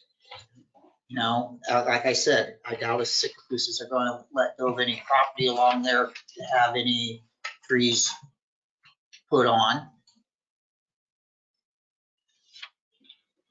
Because once you plant trees, then you have to maintain. Can you bring up the closer picture again? Mm-hmm. So, Jay, is this, what, do you have this planted? What's over on this side right now? So you could do trees here and then where your house is. And then where the triangle line is, Uh-huh, go do straight north. And okay. then around that half moon circle. So could you, it looks like, are there trees here right now? I'm trying to remember, but there's not, because I came from this way, yeah, that's open. So you could do trees here and you could put more in here, couldn't you? Yes, and also around. And then you could do down the east side too, right? That's the east side, yeah. Okay. I agree with Jack. I think maybe just go with suggested conditions 1, 2, and 3, kind of take 4 and 5 and make that a point to put in screening of trees in accordance with the number section. 5.6. 5.6. Within 6 months. Then keep 6, keep 7, keep 8, which I know that's going to change our number, numerical number, and then add another one if the petitioner will return to report progress in 6 months. I'm going to say 3 months. In 3 months? As a status update. That way Okay. we keep things rolling. Yes. And in 3 months, you That's fine. can bump it. Ideally, you'd have the trees planted at least by then, because that's going to be, or close to it, it's going to be October anyhow, so.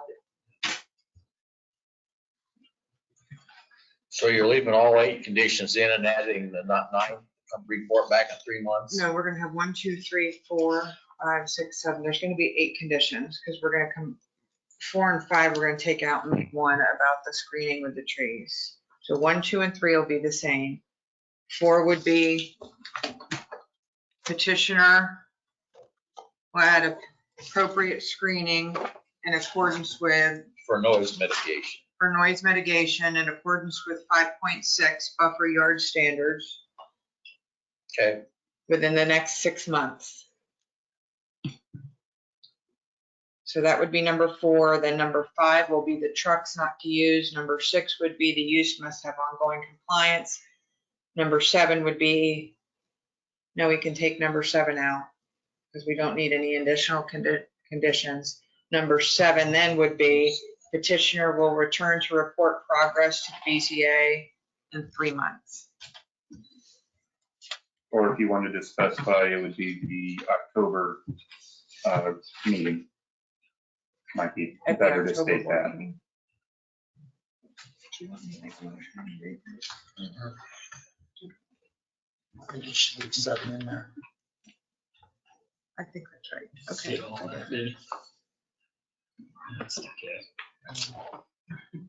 And for, again, the hours that are listed on the screen there, it's 6 to 4, and I believe that was not what the petitioner was seeking. They wanted 6 to 6.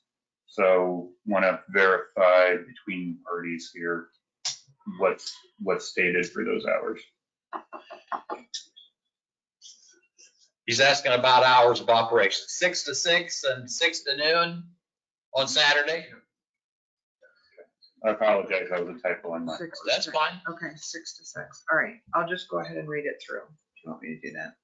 Yep, say I make a motion. I make a motion that we approve 24 WSE 11 special exception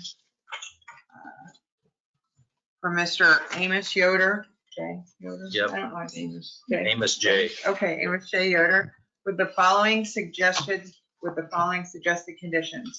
Number 1, the special exception is granted for the applicant. It's not transferable without board approval. Number 2, the special exception is granted as presented and per the site plan. Number 3, hours of operation are limited to 6 a.m. to 6 p.m. Monday through Friday and 6 a.m. to noon Saturday. Number 4, appropriate screening of the property in accordance to 5.6. Thank you. 5.6 is completed within 6 months. Number 5, trucks are not to use the county road for backing or maneuvering to the loading docks. Such movements must usually occur on site. Number 6, the use must have ongoing compliance with building and fire codes. And number 7, petitioner will return to report progress to the BZA at the October 2024 board meeting. Was we going to address Jade breaks or no? No. Okay. Is there a second? I'll second that. Moved by Kelley, seconded by Jack, that we approve petition 24 WSE 11 filed by Amos J. Yoder with those conditions. Any further discussion? All those in favor signify by raising your right hand. All those opposed, it's approved 5-0. With all attending members voting in favor. Okay, get to work.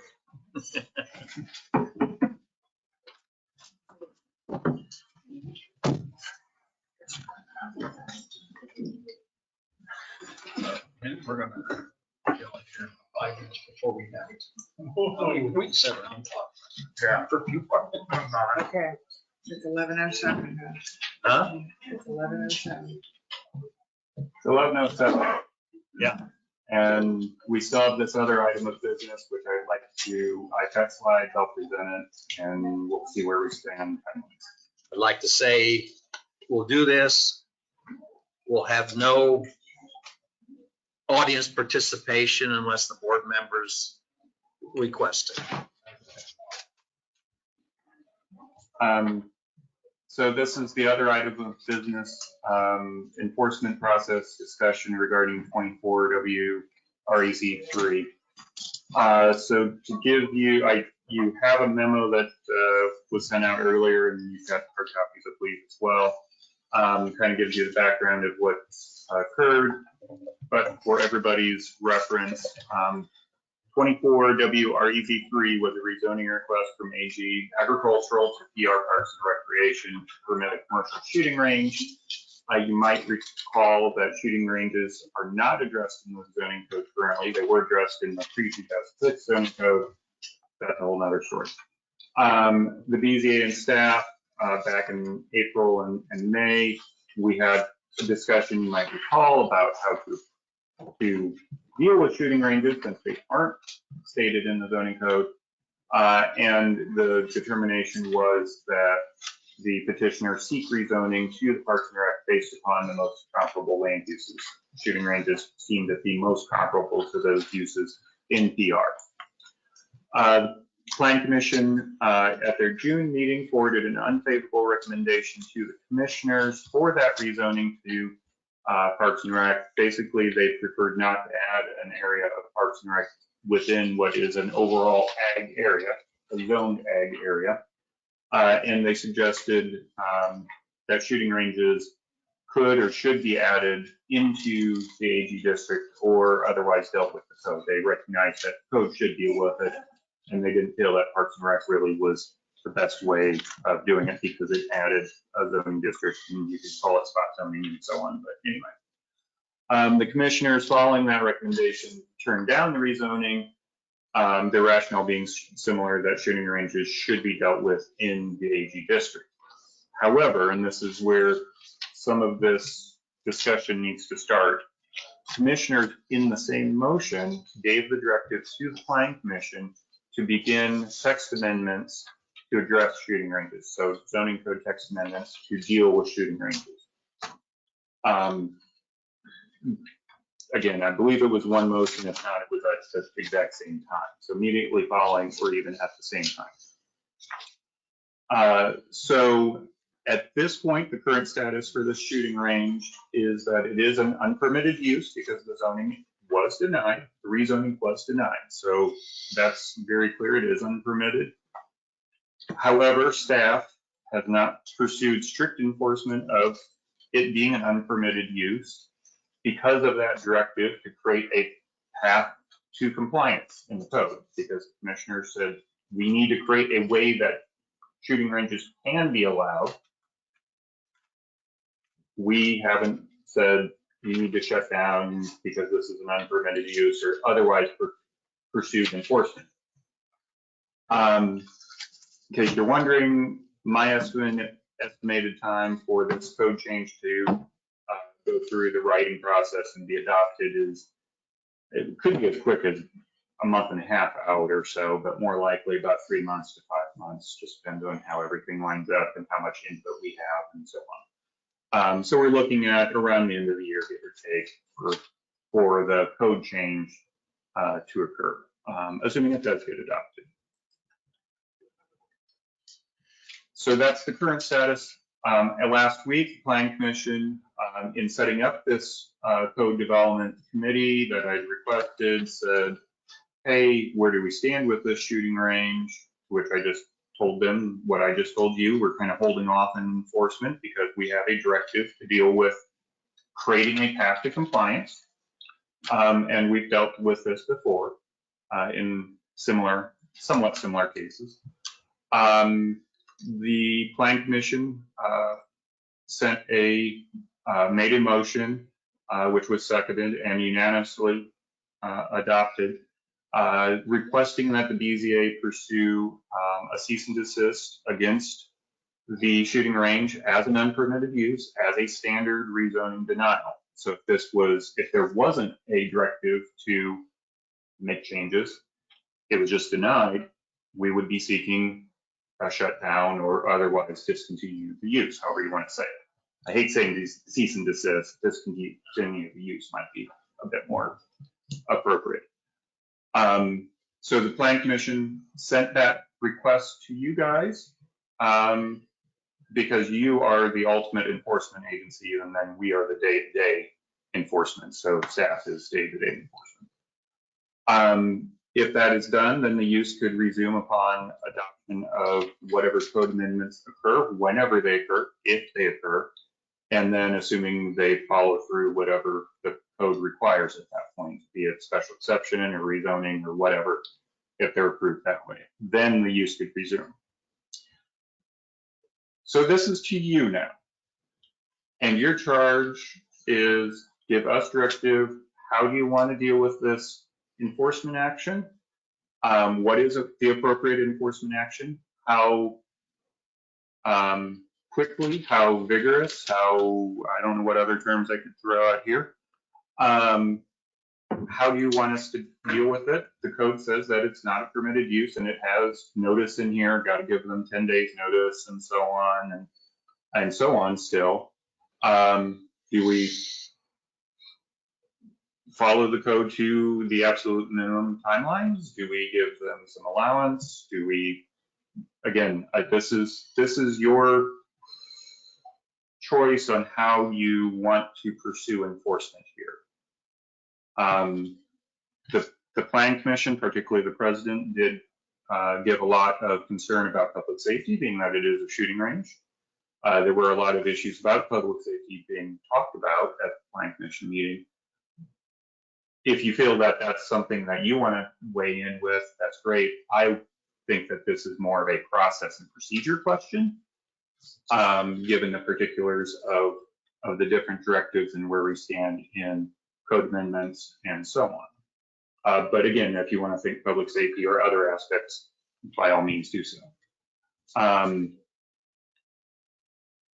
So again, how do you want to enforce this as an unprevented use that had a rezoning denied, but have also at the same time has a directive to change the code to potentially, not a given, but potentially allow for it. Like I said, path to compliance. Did I miss anything else out of all that explanation? No. Okay. I can jump in if I need to with legal stuff. Thank you. Questions for me? I do. Go ahead, Kelley. Then Kelley can talk and I'll ask the Sorry. two I'll be quick. Plan Commission members and ex-Plan Commission members, the 3 Plan Commission members up here, what they would like to see done. Go ahead, And Kelley. this may be more of a question for Jack and Joe too. So this was not on the agenda originally at the Planning Commission meeting, right? This arose organically from a question. Correct. What was on the agenda was the request to establish a committee to follow through with the directive to make that amendment. So But that arose from that question and then basically a cease and desist order came through. I guess my question is what justification, what research, what facts, the sheriff department has had no incident reports on this since it's been in operation. So what facts did you use to make a unanimous decision to forward us a cease and desist order? I don't think the Planning Commission didn't forward a cease and desist, didn't they? It was a request to enforce. They don't have enforcement power. I don't think the Planning Commission Okay. requested it. Someone else did. Okay. Did all planning commission members, did you all do a site visit to the facility to look at it and see it in operation? No, I did not. I believe Thor had. And maybe somebody else, I can't remember. I've just been by the facility before, done work out there on the road. I have not been back to where. I the drove shooting by, but I happened. didn't see anything, so I didn't drive on back. And then my other question is, because I know it has been brought up and I don't want to, there is a for-profit operation in the county that was rezoned to Parks and Rec, that's hunting, but there is a shooting range on that property, even if it's a private property, there still is a shooting range. it's the Parks and Rec property that was zoned Parks and Rec to allow for a campground use. And in that approval, they did talk about having essentially not a full shooting range. It's more of a zeroing. I'm not sighting range. Thank you. Sighting. So it's relatively small, but yes, that was part of that discussion. But it wasn't a large range. But that is in operation. I honestly do not know if they actually added that to what is going on there. The camping and the lodge that were the bulk of that approval are going on. So I don't know if they have. And there's deer there. Right. I don't know if they do I know sighting. that, so. And I know we don't have shooting ranges in our zoning, so it's considered unpermitted, but They used to be though, correct? Pre-2006, so almost 20 years ago. So I personally feel a little bit of the burden falls on us, and it is not up to us. Granted, maybe someone should have known what they were doing and come and ask for guidance. And I know it's not the same as, oh, I did this to my house and now we got to stop or whatever. This is a little bit different situation, but at the same time, it's a little bit of the burden falls on us because we didn't have it in there to begin with. So it might be unpermitted, but this is unprecedented territory. And I think based on, I watched the planning commission meeting, and I'll be blunt, I think based on one person's strong opinion to the rest of the planning commission, that is not worthy of us considering this enforcement action request. That's just my personal opinion, and I would be more than happy to do it. Doug, you haven't said anything. You want to add any input? Since you've been on the plan commission before, or you for a long time, so not now, but you. Well, I don't totally understand the whole issue, where it comes from, but my opinion is it would be wrong to shut them down at this point in time. They've, according to the paper I'm reading, they've been successful without a problem for 8 years. If we should develop something to make it available to them, my opinion. I don't have a problem with that. At the planning commission meeting, this come to light, and there was a couple individuals that was very strong about, one of them had been a policeman and stuff, and they were very strong about the safety factor. So afraid if something would happen,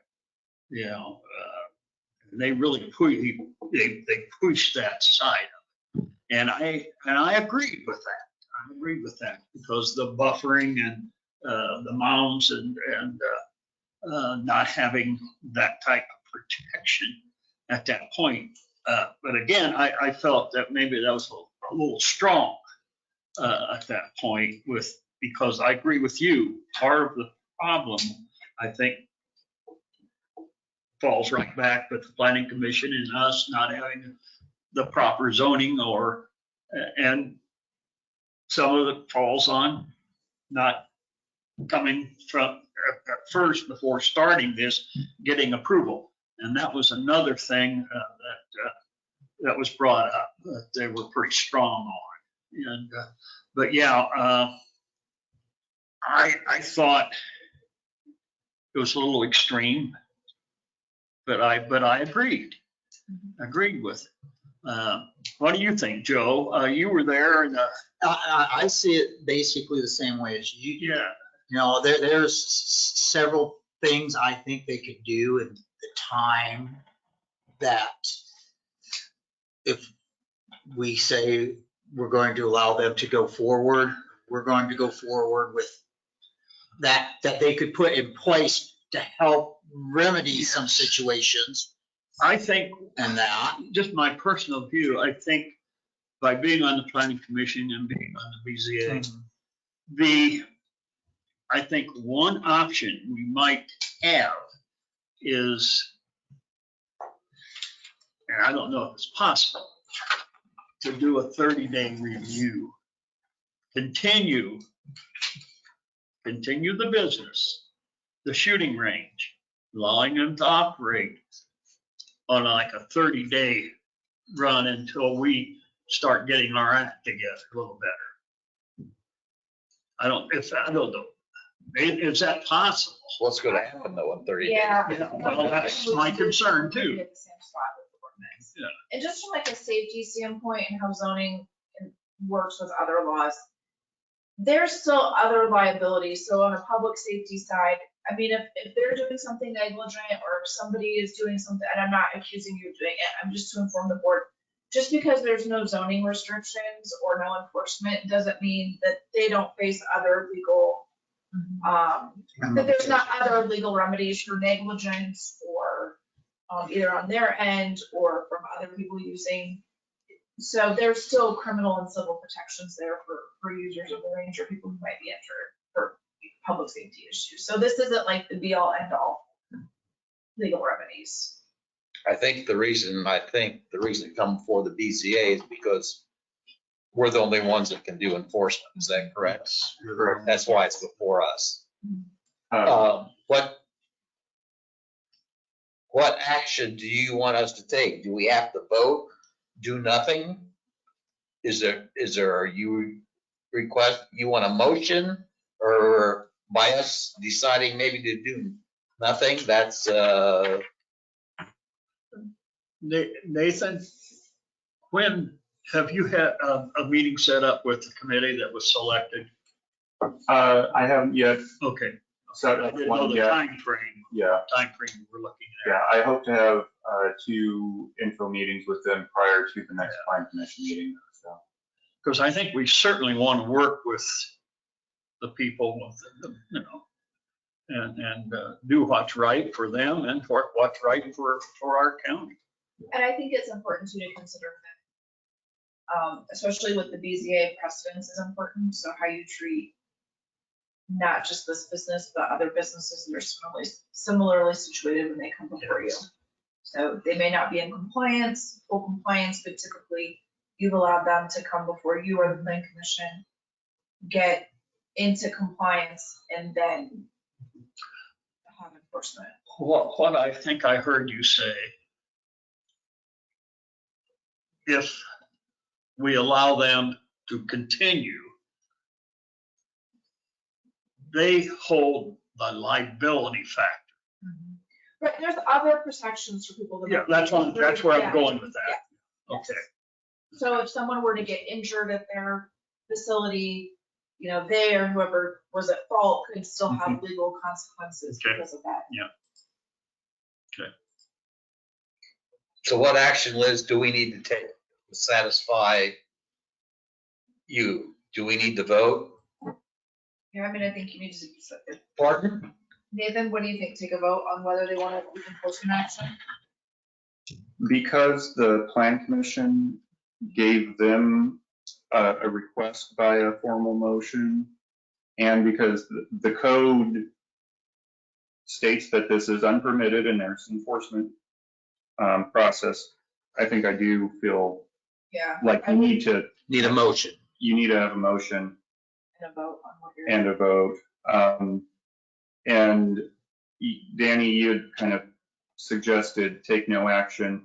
I don't know. Well, no, if that is your thought, I would say don't leave it so open-ended. It would be take no action for 30 days or 60 days. That's where I was going with the 30 days or 60, 45.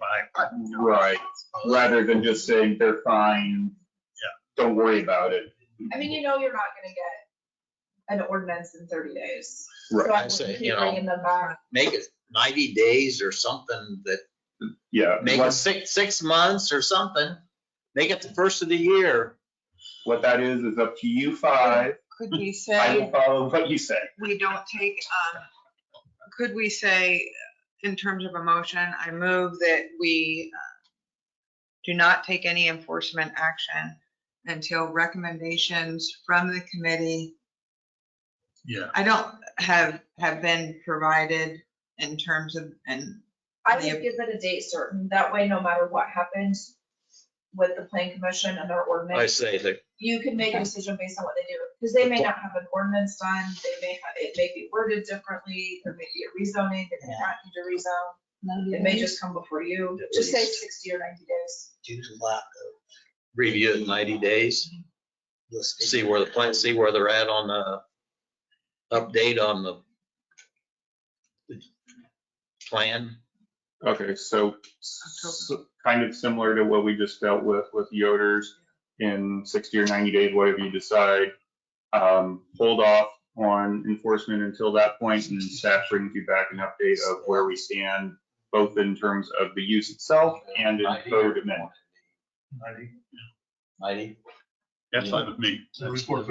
They said 60 is too short, so someone, 90 days. So I move that we decline taking any immediate enforcement action and review In 90 days. in 90 days, I don't know what you call it, review the process. At the October. The committee recommendations. At the And October- committee at the October recommendations meeting, at the At our October October meeting. I'll second it. Moved by Kelley and seconded by Doug that we, no action until, for at least 90 days till we review it at our October meeting, October BZA meeting. You got all that? Yep. Okay. All those in favor, raise your right hand. All those opposed? Okay. Sorry about the input, but I didn't want to delay it, and I thought it might help you. Off the record, I don't know if the meeting is closed. No, It's not. no. Shush it, woman. You got anything else on your, you got anything else on your agenda? A reminder that we have a scheduled training session coming up on Monday. That'll be in South Whitley. The topic is either going to be subdivisions or site design. I'm kind of leaning towards site design. We've got a cool thing we've done with high school students, but I thought we'd kind of beef up for members. But South Whitley Town Hall? In the community, yeah, in the west side of town hall. Huh? In the community room side. What time? Cool, 6. Okay. I will most likely be at State Fair. I gotta set up that day. So I don't blame you. That sounds like a lot more fun, actually. But I will, Anything else? that's a lot. We're adjourned. Shut the mic off. I think Indiana State